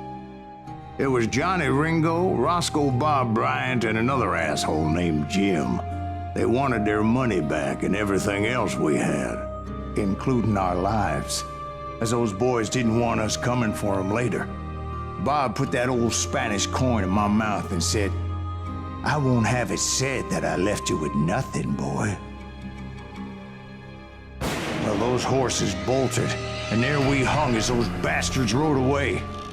The branch finally snapped under the weight of the three of us, but being my older brothers were bigger and heavier, they were already dead. And right then I swore to myself that I would avenge them. Ringo you know about. But Bob eluded me, until I heard he was riding with the Wild Bunch.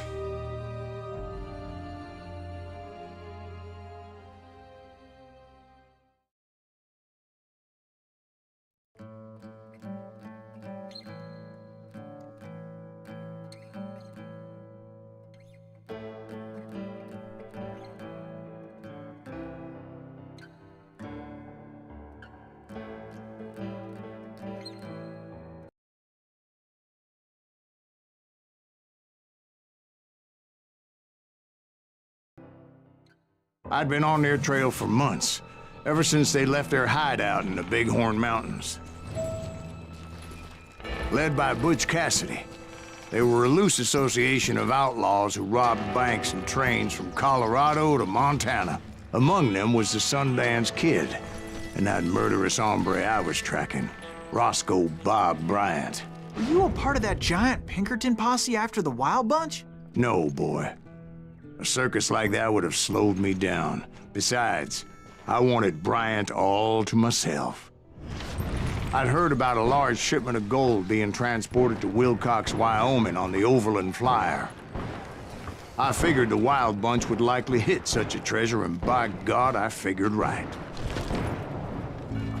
They blew the bridge with the intention of forcing the train to stop.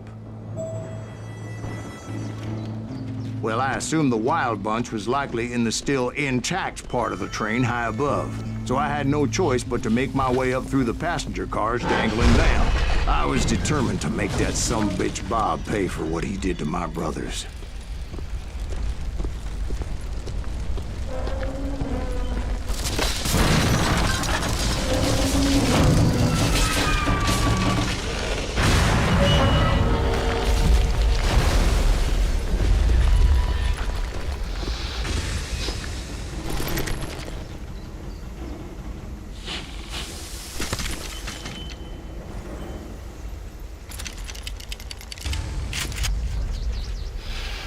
I found the device they used to blow the tracks, so I knew I was headed in the right direction.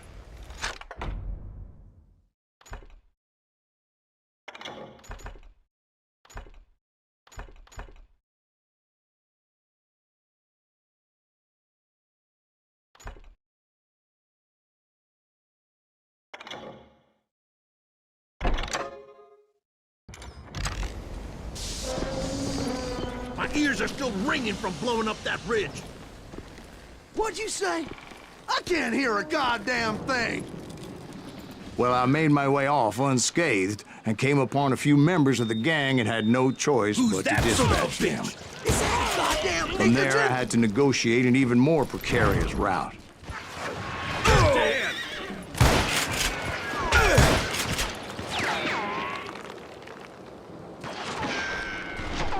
First, I would need to get my ass out of there.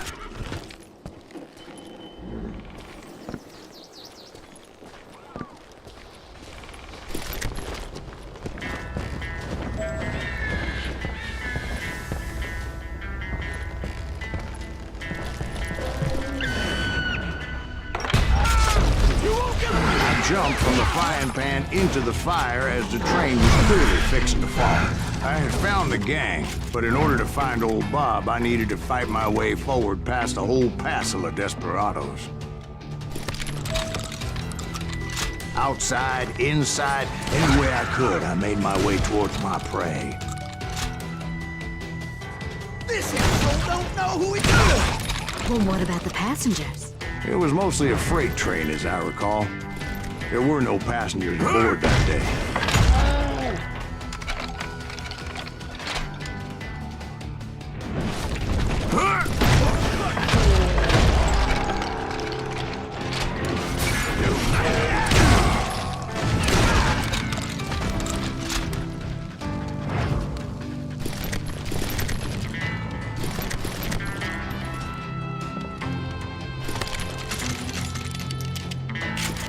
As I mentioned before, I am not fond of heights.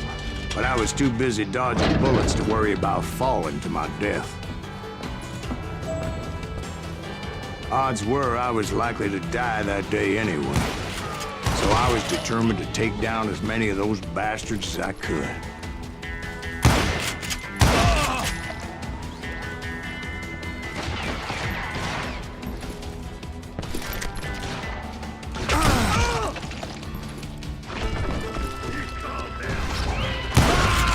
It was like shooting ducks in a shooting gallery. The only difference is these damn ducks shot back.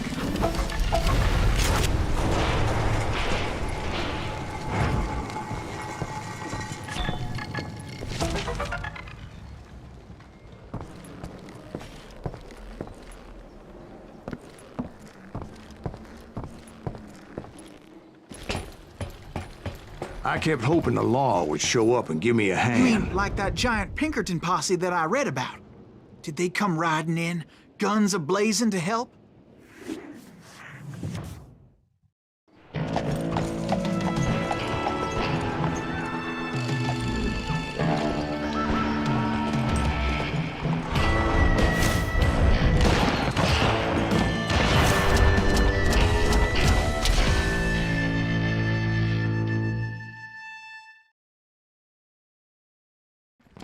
Help? From the Pinkertons? No, son. I had to fight the Wild Bunch all by my lonesome, as usual. Who the hell is that? These out of here's mine! Take cover! Retreat! Retreat! He's killing everybody! Ready to meet your fate. He'll kill us all! Run!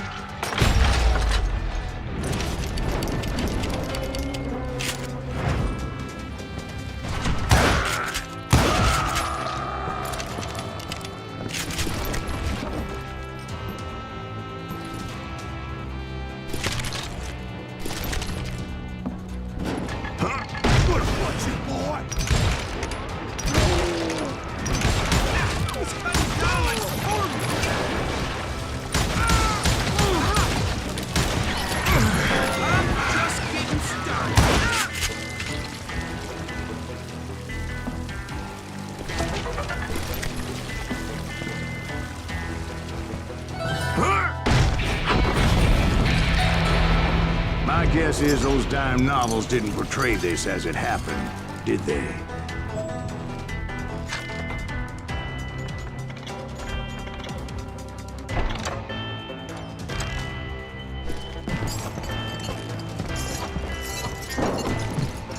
Only a few stragglers were left. I had to cut them down pronto if I was going to stay on old Bob's trail.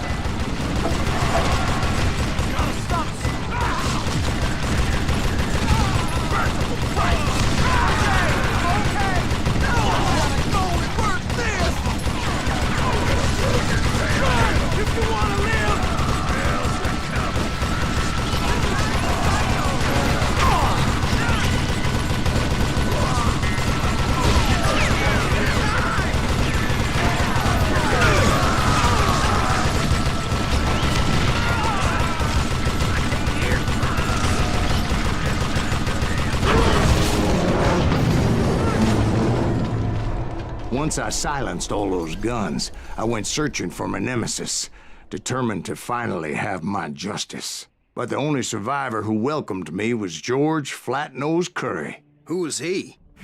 The fastest gun in the gang. Right after Sundance, I mean. And Kid Curry, and maybe Elsie Lay.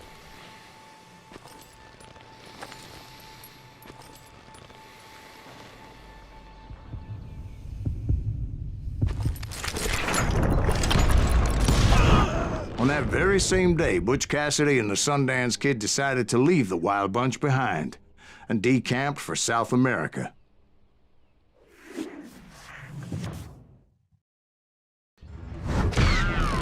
They ended up living down there for many years, but I'm sure you already know all about that.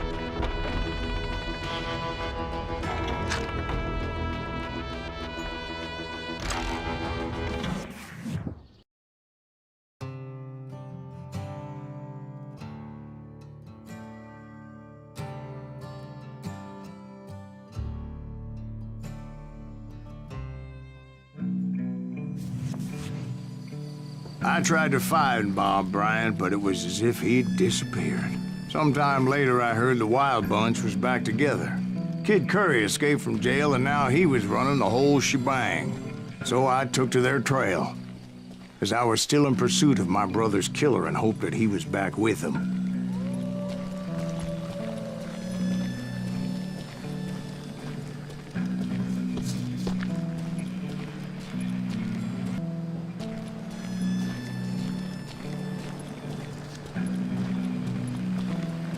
That Kid Curry's kinda crazy, ain't he? Don't let him hear you saying that. Anyways, I tracked those boys to a camp right outside Parachute, Colorado.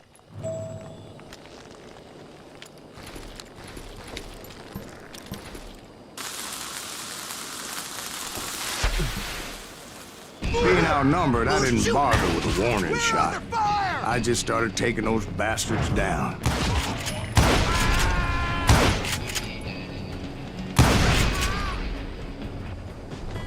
Old Bob wasn't among them, and neither was Kid Curry. I could sense him close by, however, plotting something nasty. I just needed a clue as to their whereabouts.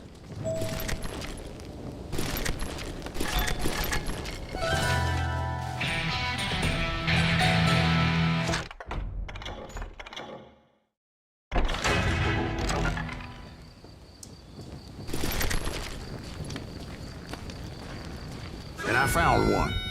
A map with their bold plan clearly marked. This time they were fixing to blow up a train trestle.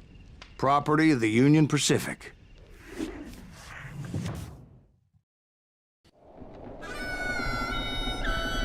The plan clearly indicated how they were fixing to undermine several of the weakest wooden supports.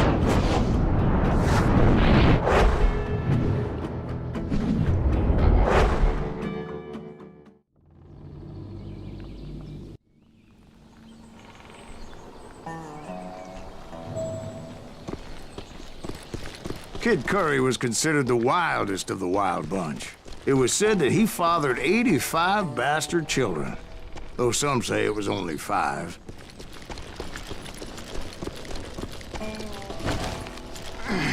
Kid Curry had bragged to a whore how he was gonna rob a train heading to the U.S. Mint in Denver.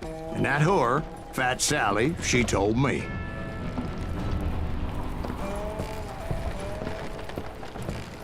The bridge was rigged with dynamite, so I decided I'd best be careful confronting those bastards.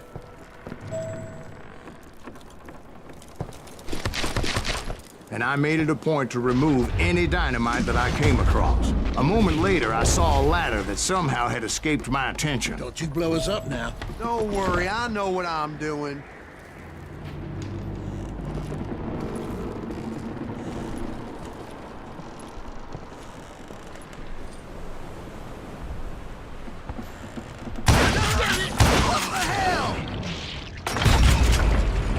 But the Wild Bunch did not take kindly to my presence and attempted to blow my head off. It appeared the kid had found a number of new recruits to bolster their ranks. Guess there's always desperate men willing to trade their lives for stolen treasure. What happened next? Well, having removed the first bundle of dynamite, I decided I might as well remove the other one. Once that was done, I figured I'd find my way from there.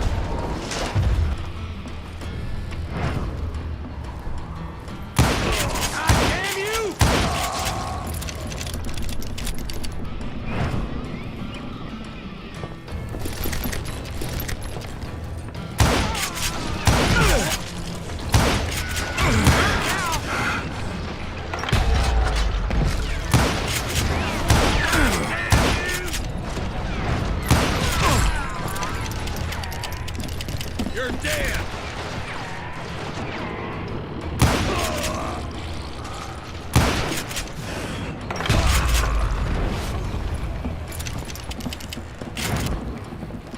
Ready to meet your maker. I'm dead. So, what happened then? Had to remove more of that damn dynamite. It must have been terrifying trying to make your way across. I was sweating it a bit, but then I noticed a footbridge tied up on high, so I shot the rope.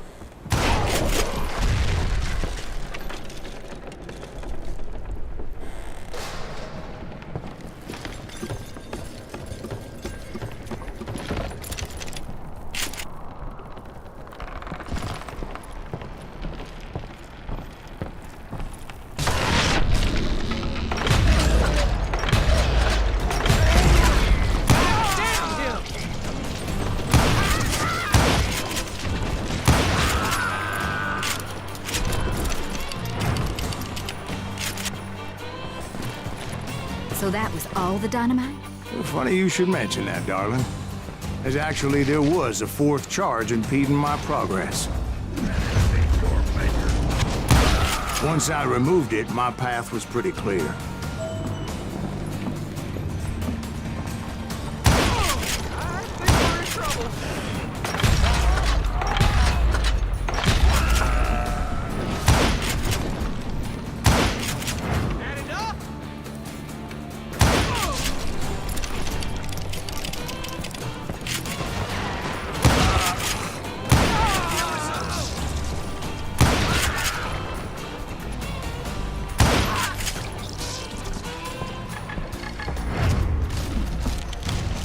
So I proceeded onward and realized that that way just wasn't gonna work. I needed an alternate path forward.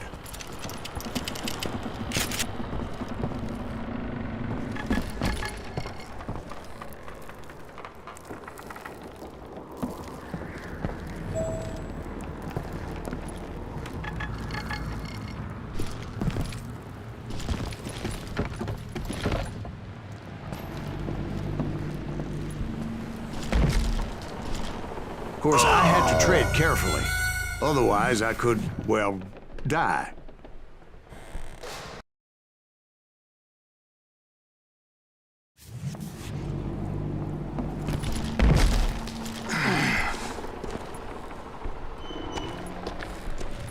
Luckily, I found a cave, and as I made my way back to the bridge, I saw something that concerned me. It was a long burning fuse, and it was moving fast as hell. I had to catch it.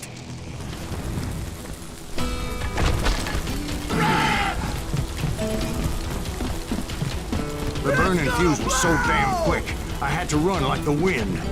I almost had it, but no.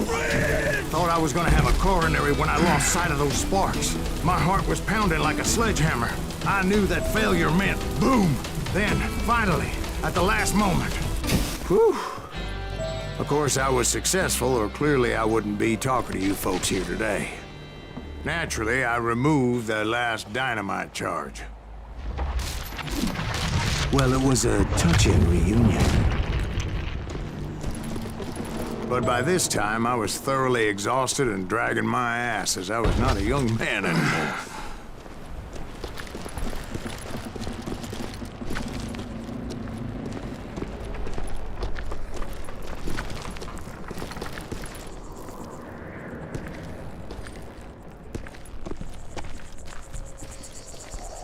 Kill that SOB!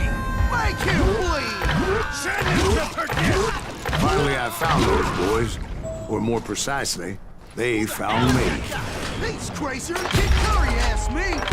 Bigger than a damn fruitcake!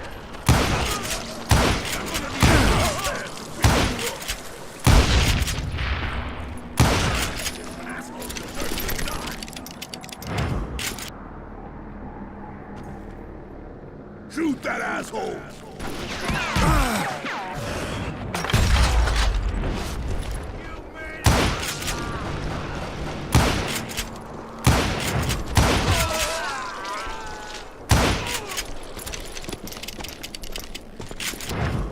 Just when I thought things couldn't get worse, Kid Curry opened up on me with a goddamn Gatling gun. It was hidden in this tunnel and pretty well shielded.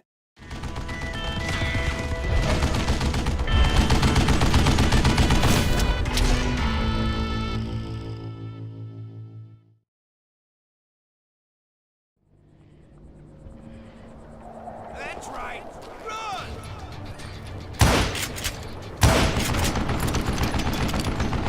Time for you to lay down and die!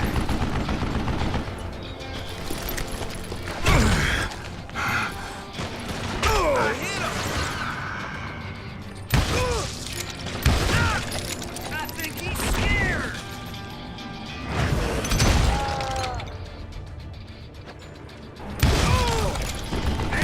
Luckily, I had located some dynamite. I still, however, had my work cut out for me. Shit! I gotta reload?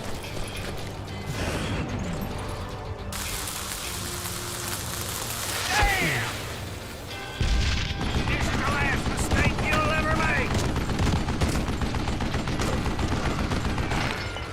You can't hide forever! Shit! You can't beat me! God damn it, I need some help here! Come on, boys! Take this sumbitch out! It's not fair!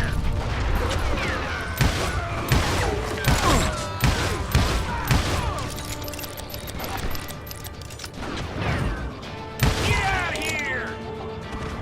Here comes Move it, boys! Hold him on while I reload!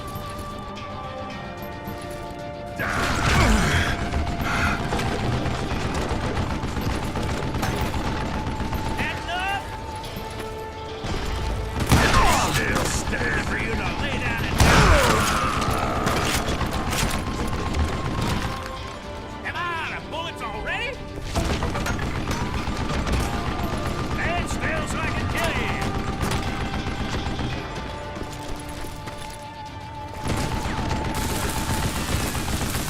Are you kidding me?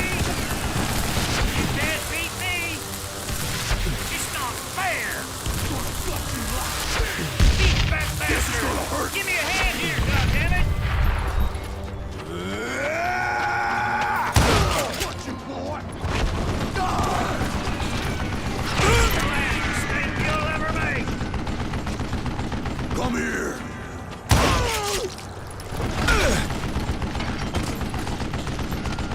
Do you know who I am?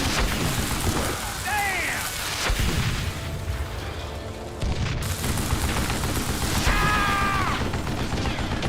Time for you to lay down and die. Shit! Eventually, I brought that tunnel down. And that's when I met Kid Curry himself. He had decided to stop pussyfooting around and deal with me personally.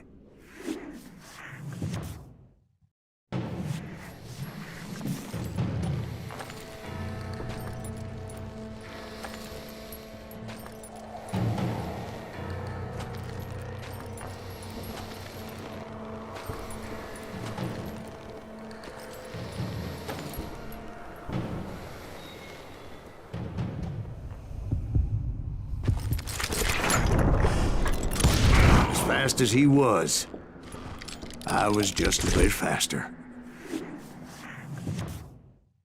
And as he lay wounded, I demanded to know the whereabouts of Roscoe Bob Bryant. He shouted at me, "Is that what this is about? Bob went with Butch and Sundance to South America. You ain't never finding him."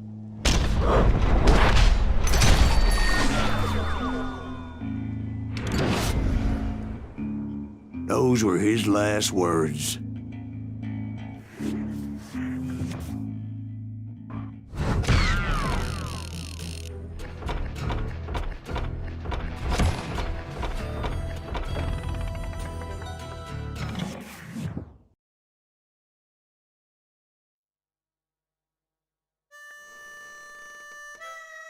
So, Bob Bryant got away?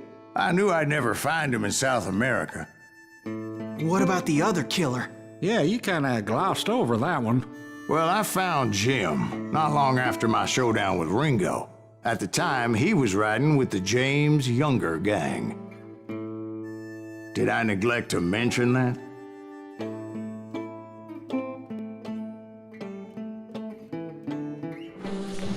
Jesse James? The greatest outlaw who ever lived? Jesse and his kin rode with Quantrill when he raided Lawrence, Kansas, and killed near 200 people, boy. Nothing great about that. And from there, him and his brother went on to rob banks and trains from Kansas to Missouri. Which is why there was such a rich bounty on their heads. 40 grand for both of them, dead or alive. That's one hell of a payday.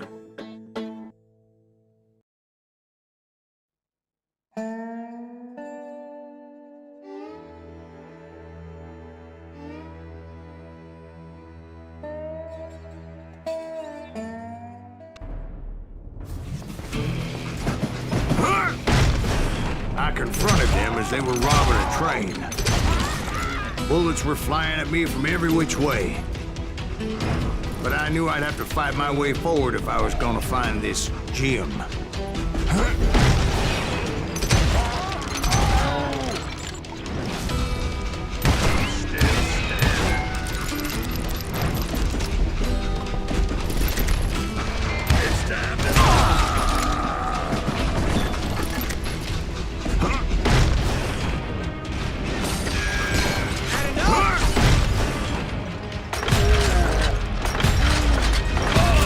Now, wait a second. How'd they stop this train in the first place? Well, the James boys were experts at this.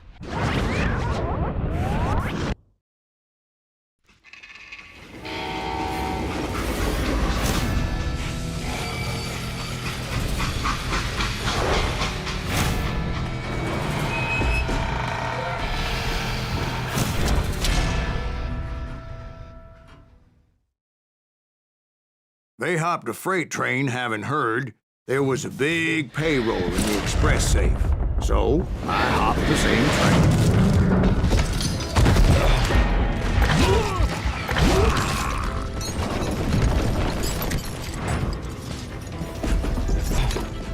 So Jesse needed more men and took on the killer I was after, along with a host of others. I was hoping to find my man and put a bullet in his head. Climbing around that train, I must have swallowed 100 damn bugs before I reached James that... Younger gang pulled the first train robbery west of the Mississippi. Sounds like you hold them in high regard. Everyone knows they were the most famous outlaw gang ever. And you took them all on by your lonesome. Again. I'm finding this all a little hard to swallow, friend. Well, maybe you need to wash it down with some whiskey. By the way, did I mention that that train was flying down those tracks like a bat out of hell?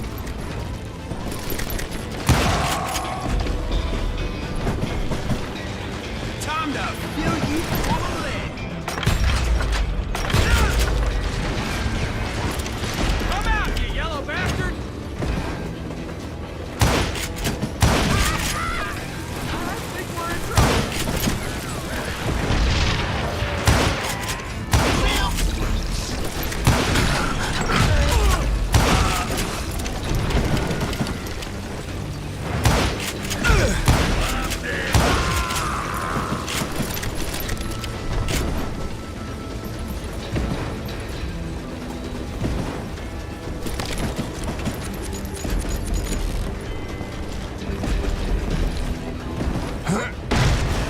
Anyway, excuse me, Ben.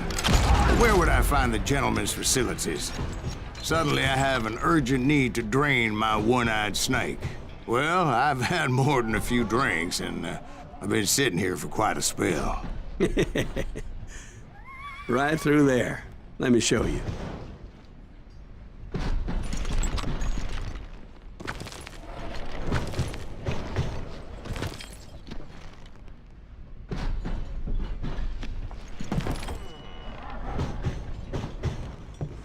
I never never heard so much malarkey in my life. You think he's bullshitting us? You don't think he's Silas Greaves? I think he's just some old drunk looking for some free liquor.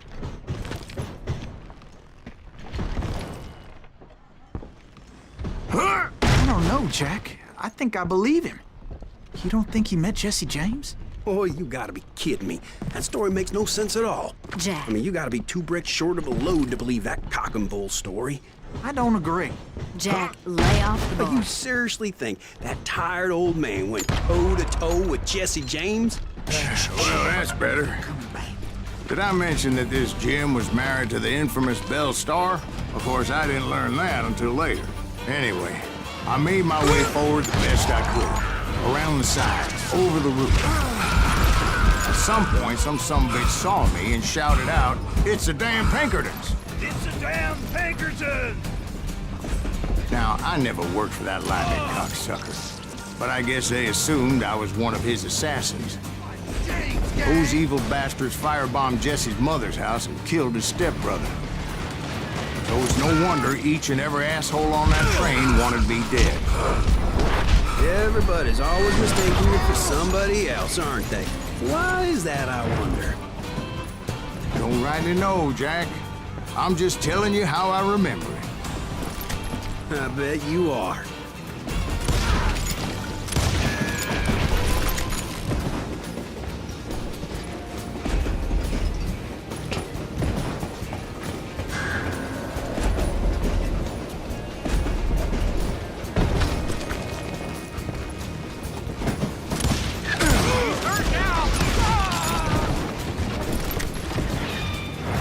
Shoot that stupid son of a bitch! I came across a flat car piled high with logs and had to come up with a creative way to make my way forward. Goddamn law dog!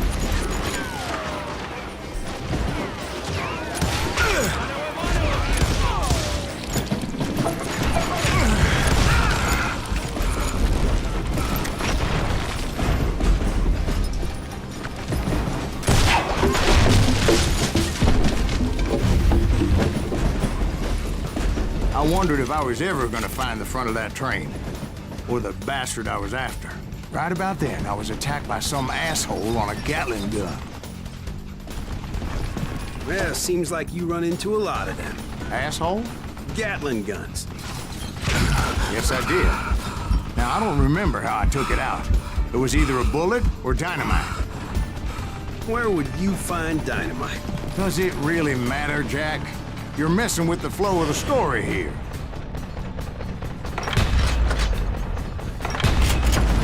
I gotta reload!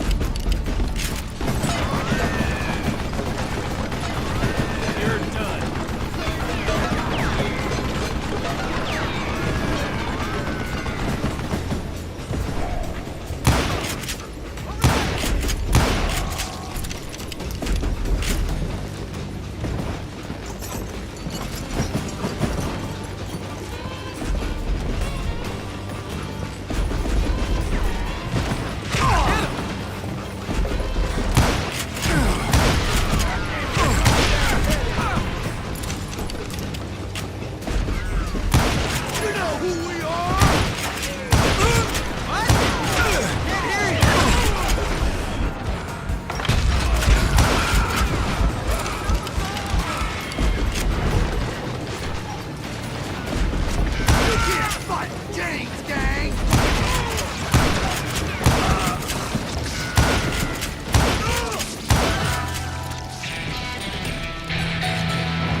I was looking for Jim and shooting any son of a bitch stupid enough to get in my way.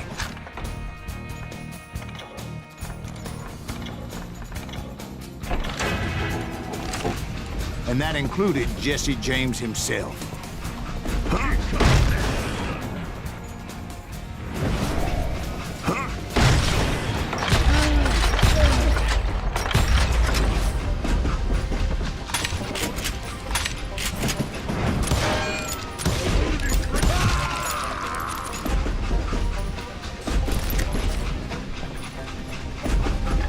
sure were a lot of men determined to die that day. Show yourself, coward!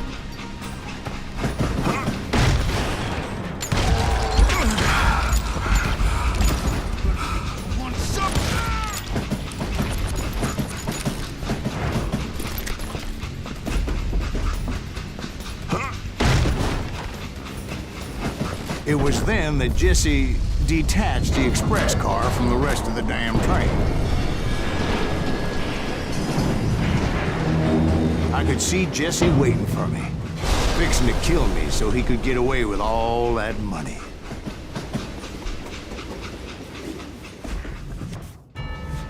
You had a showdown with Jesse James? Of course he didn't. Everybody knows that Jesse was killed by Bob Ford. Yeah. Jesse went out like John Wesley Hardin. Coward shot him in the back of the head.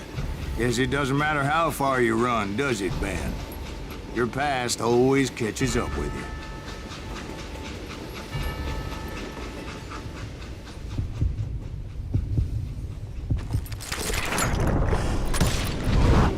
Yeah, I didn't kill Jesse James. Just wounded him bad enough to convince him to hang up his guns. What about that Jim fella? What happened to him? I figure he was up front with a gun to the engineer's head. That bastard slipped away again. I'll tell you how I got him. But first I need to wet my whistle.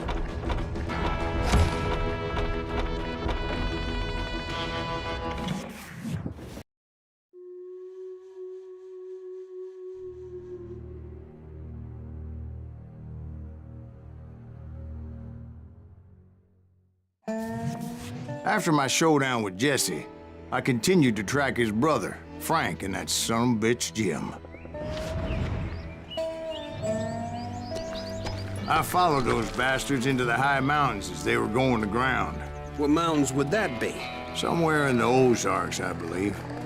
The perfect place to hide out from the authorities.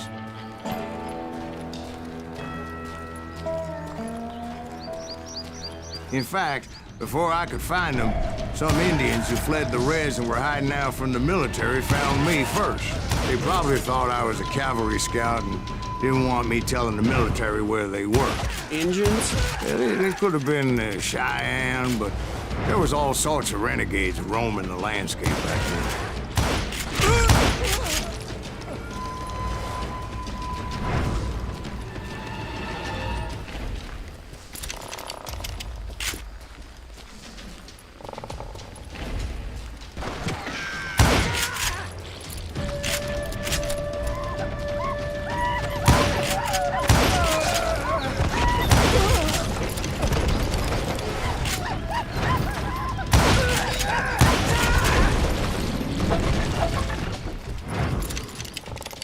Hey, how about another whiskey, Ben?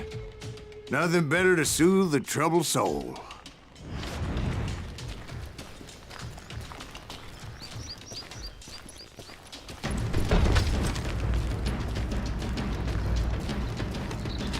Now, where was I? Indians, right. I had more than my share of run-ins with the Red Man. Like that time... Did I tell you about Grey Wolf? Yes, sir. You did. Ah, of course I did. In fact, I could still remember that old medicine man's words to me. Jesus Christ, we're back to that again. You carry great darkness in your heart. It will claim your soul. You will come to this place again and kill many more men, and the darkness will grow until it consumes everything you are.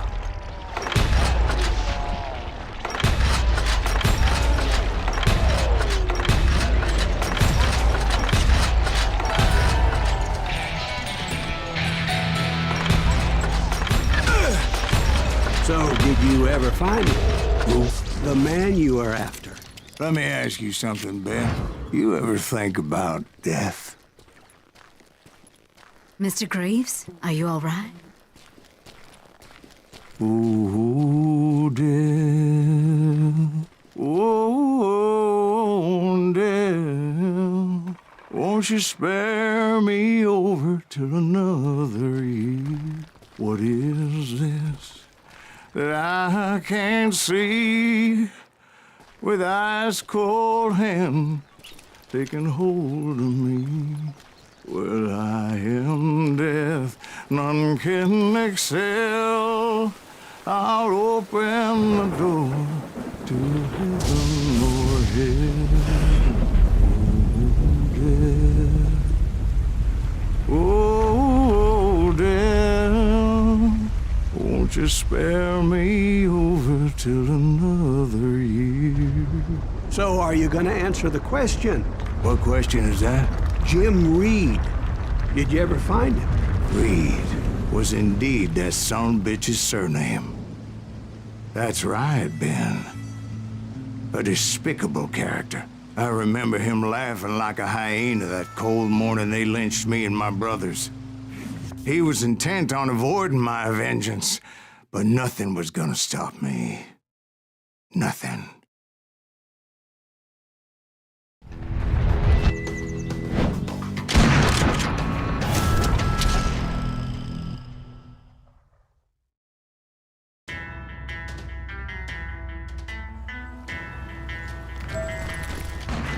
I finally did track those outlaws down.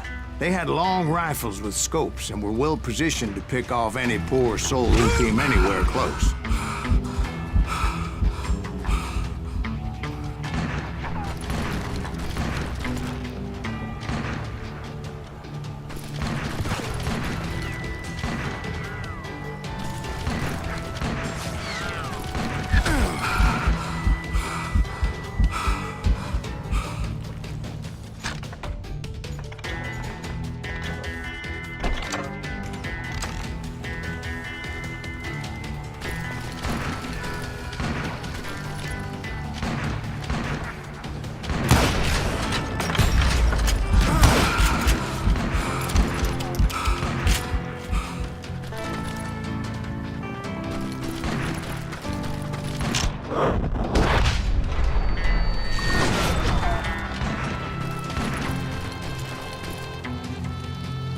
I'm guessing Frank James believed I was responsible for the demise of his brother, Jesse. I couldn't really disagree with the man, as I thought Jesse was dead then as well.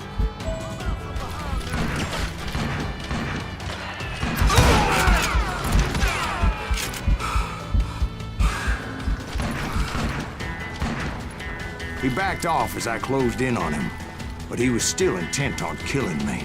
And when I closed in on him again, he backed off again, looking for a better angle on me.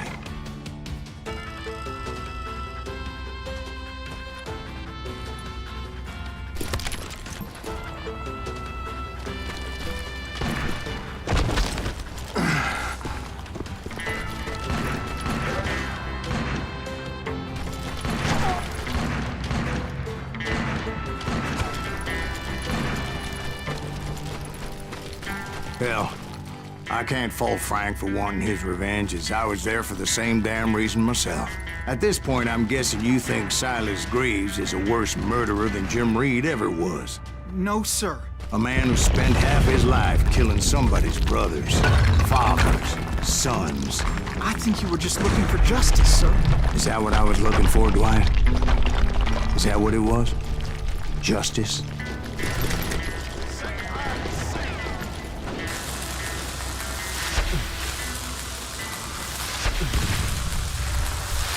And that son of a bitch! Take him out!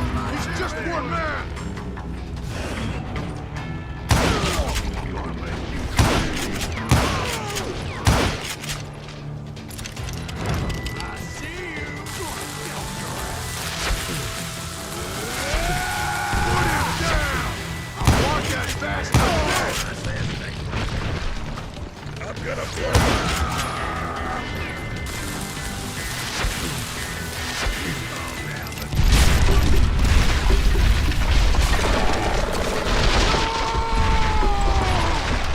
Shack?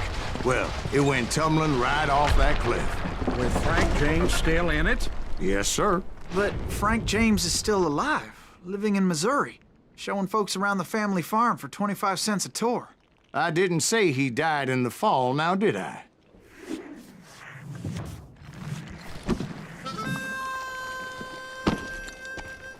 I'm done with this damnable outlaw life! Kill me, don't kill me, do what you will! At this point, I just don't give a shit! I explained to Frank that I had nothing against him personally and that I was looking for someone else. You want Reed? Have at him! I never did like that bastard! I am done here! We parted in peace as Frank pointed out the path to my prey before making his way back down the hill.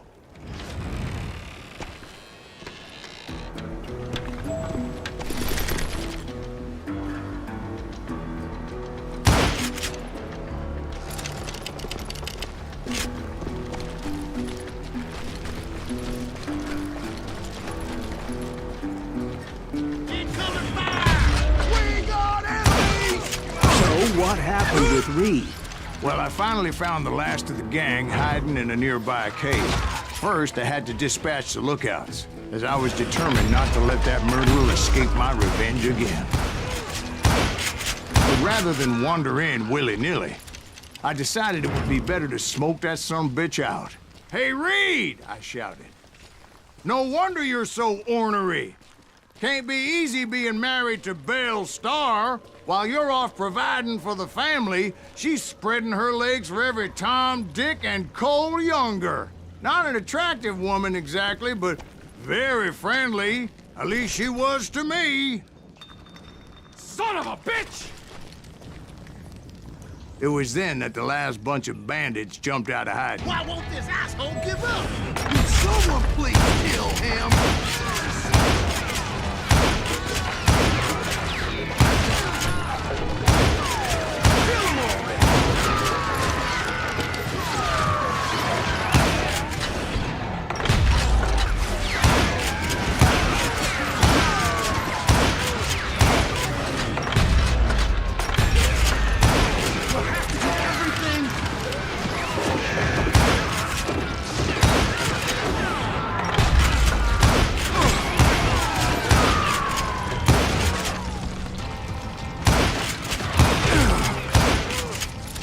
Eventually, it was just me and Reed.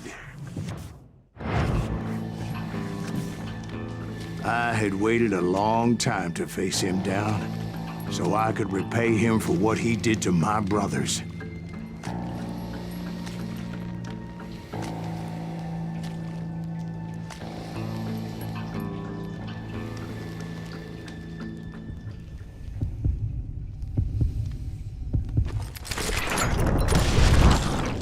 And repay him I did.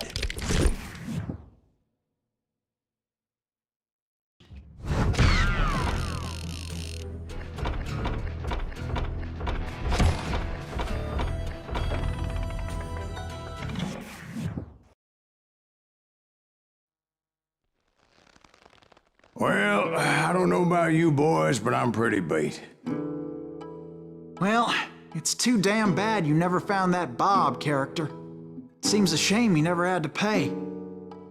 Well, funny thing about that, I did have one more chance at him.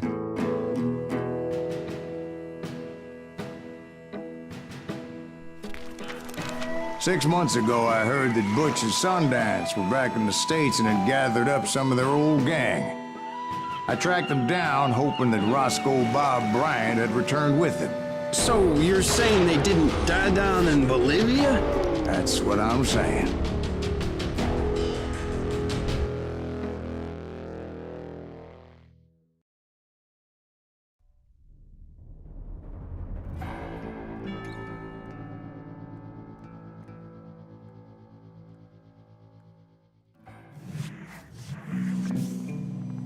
"40 years I had waited to get my hands on the last of my brother's killers. Not even an army of demons could have stopped me now.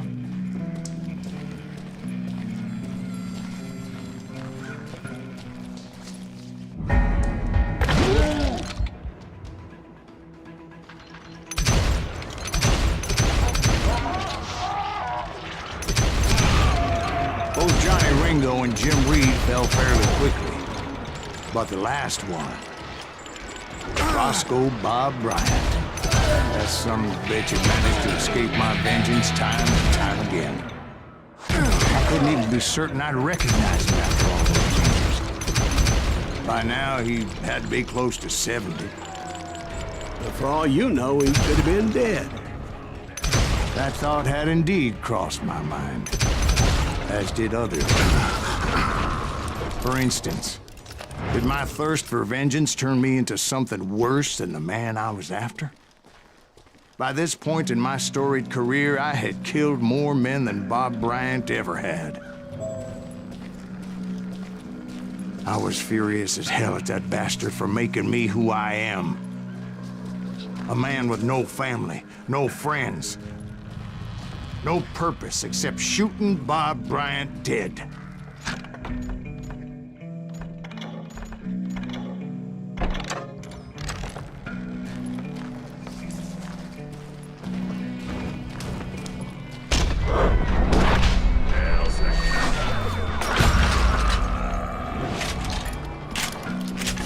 Nothing could stop me from taking his life. I'd been after that killer forever, from the time I rode with Billy the Kid. But that chapter of my story you already know. Chapter of that fairy tale, you mean? Suddenly it was 1910. There I was, an old man roaming a ghost town dead almost 2 decades.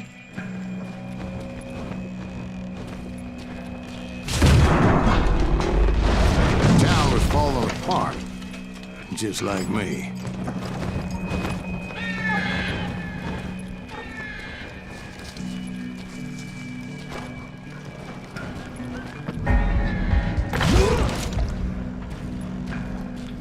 But I wasn't about to call it quits.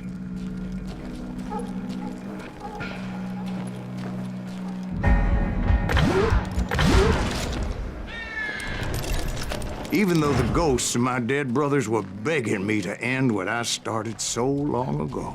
Mr. Graves, are you all right? Would you like some water? The Wild Bunch knew I was there. They were after a treasure they had hidden before they fled, buried in the grave of a dead amigo. Some folks think the town is haunted, so they figured there wouldn't be many people poking around. I intended to fill that grave with Bob Bryant's corpse. But like I said, the bandits knew I was on to them. They lured me in and hit me with everything they had.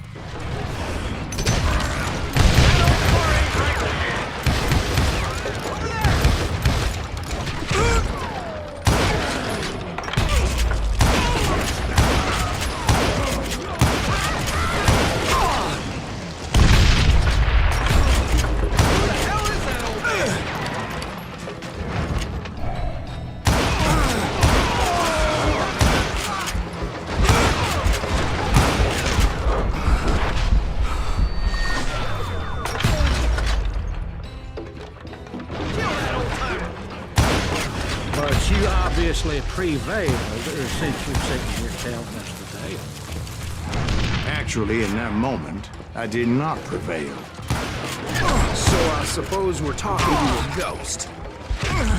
Funny you should put it like that, Jack.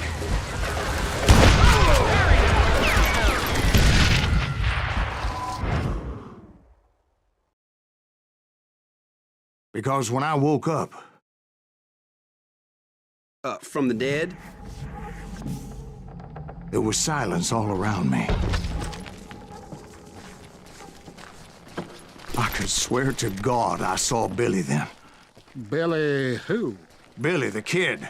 William Bonney. He was shooting at me from a rooftop.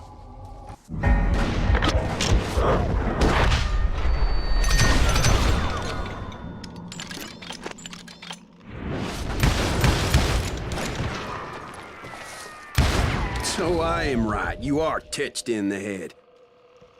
Mr. Graves, perhaps we should switch you to coffee? You see that old Indian again, too? No, but I did see Billy's killer, Patrick Floyd Garrett. He came at me guns a-blazing. But I knew that old war horse had died 2 years before. I wondered if maybe I was dead too and confronting the ghosts of my past. Perhaps all my sins were coming back to haunt me and drag me down to perdition.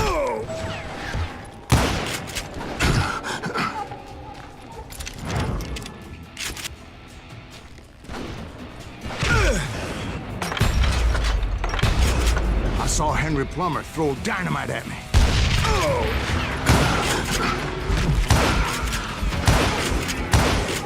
And in the gates of the cemetery, I saw John Wesley Hardin, just like I remembered him.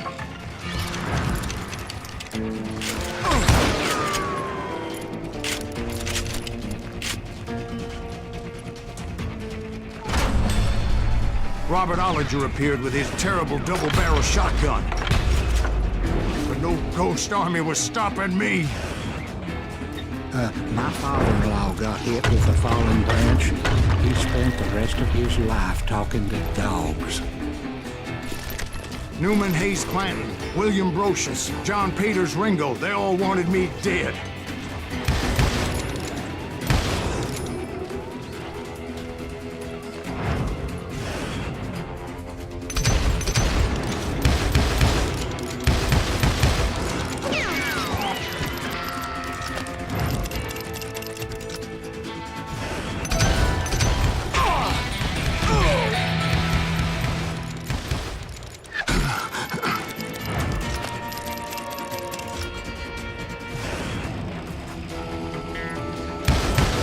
The Dalton brothers, Robert and Grattan, guardians of the Garden of the Dead.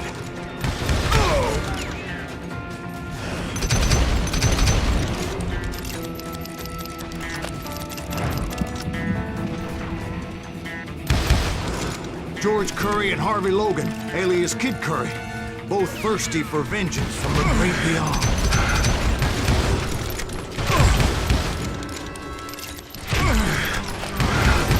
Jesse, Woodson, James, and Jim Reed. Each one deader than the next. I thought I would go crazy. Thought?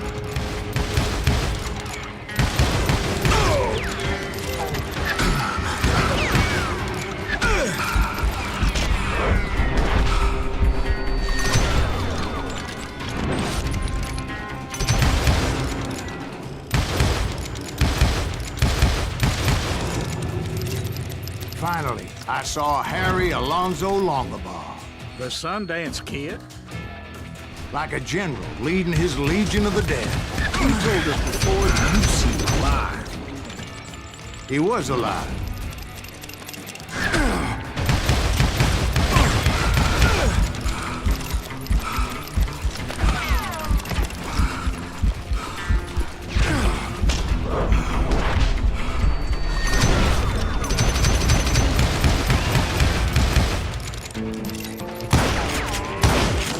Then I heard a voice call to me from afar.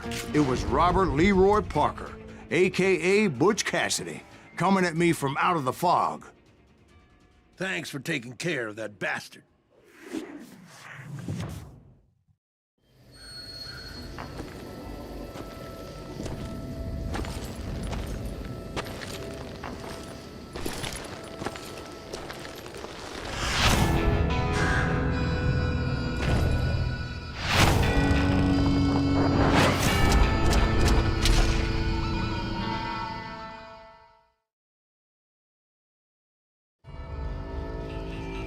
But the kid wasn't quite deceased. Not yet. Takes more than one little bullet to kill the likes of me, partner. Those two looked like they hadn't seen each other for quite a while. Clearly, they were no longer amigos. Shit. I was hoping I wouldn't have to kill you. You won't have to, Butch. I'm killing you first. I asked them about Bob Bryant, but they were too busy with their own heated conversation. Let me get this shit straight. You want my money and the love of my life? You frittered it all away, Butch. Eda's mine. And so is that damn money. I didn't want to shoot anybody until I had an answer to my question, but those boys didn't give me much of a choice.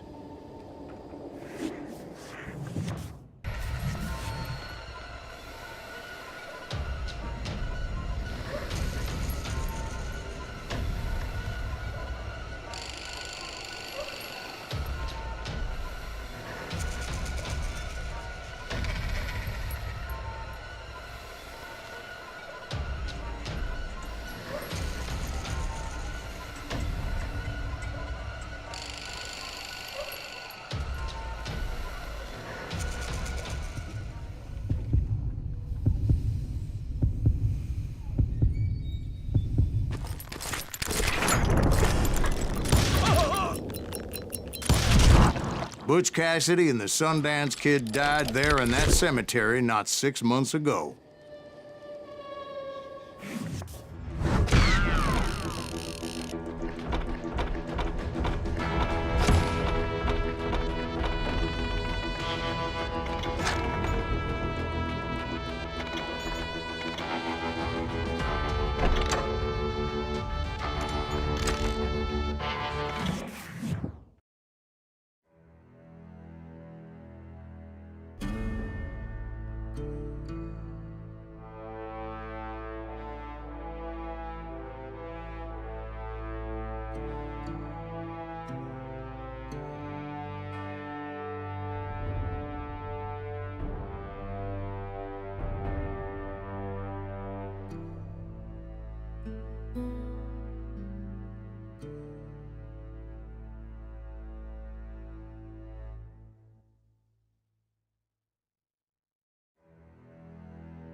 Butch Cassidy and the Sundance Kid were killed by the Bolivian army. Everybody knows that. That's the legend, but it ain't the truth.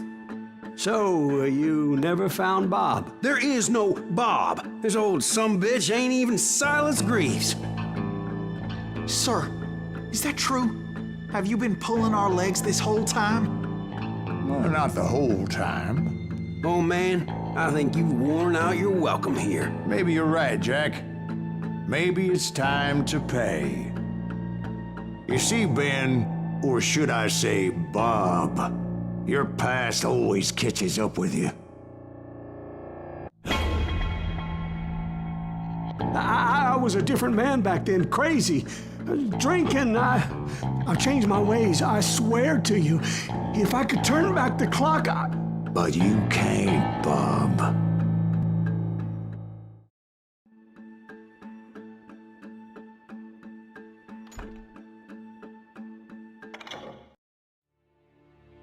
Why'd you toy with me like that? Telling those tales, knowing all along. Why not just lay your cards on the table? Wanted to suss you out, Bob. See what kind of man you turned out to be.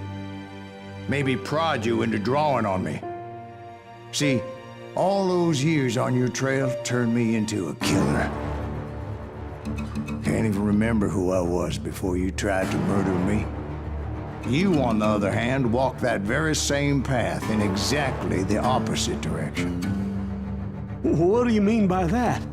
You think your life is worth sparing, Bob?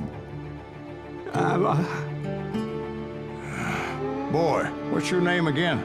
It's Eisenhower, sir. Dwight Eisenhower.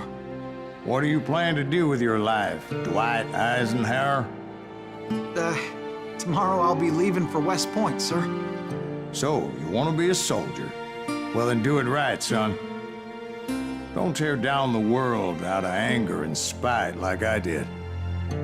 You build it up. You do something decent with your life, you hear me? Sir? Yes, sir.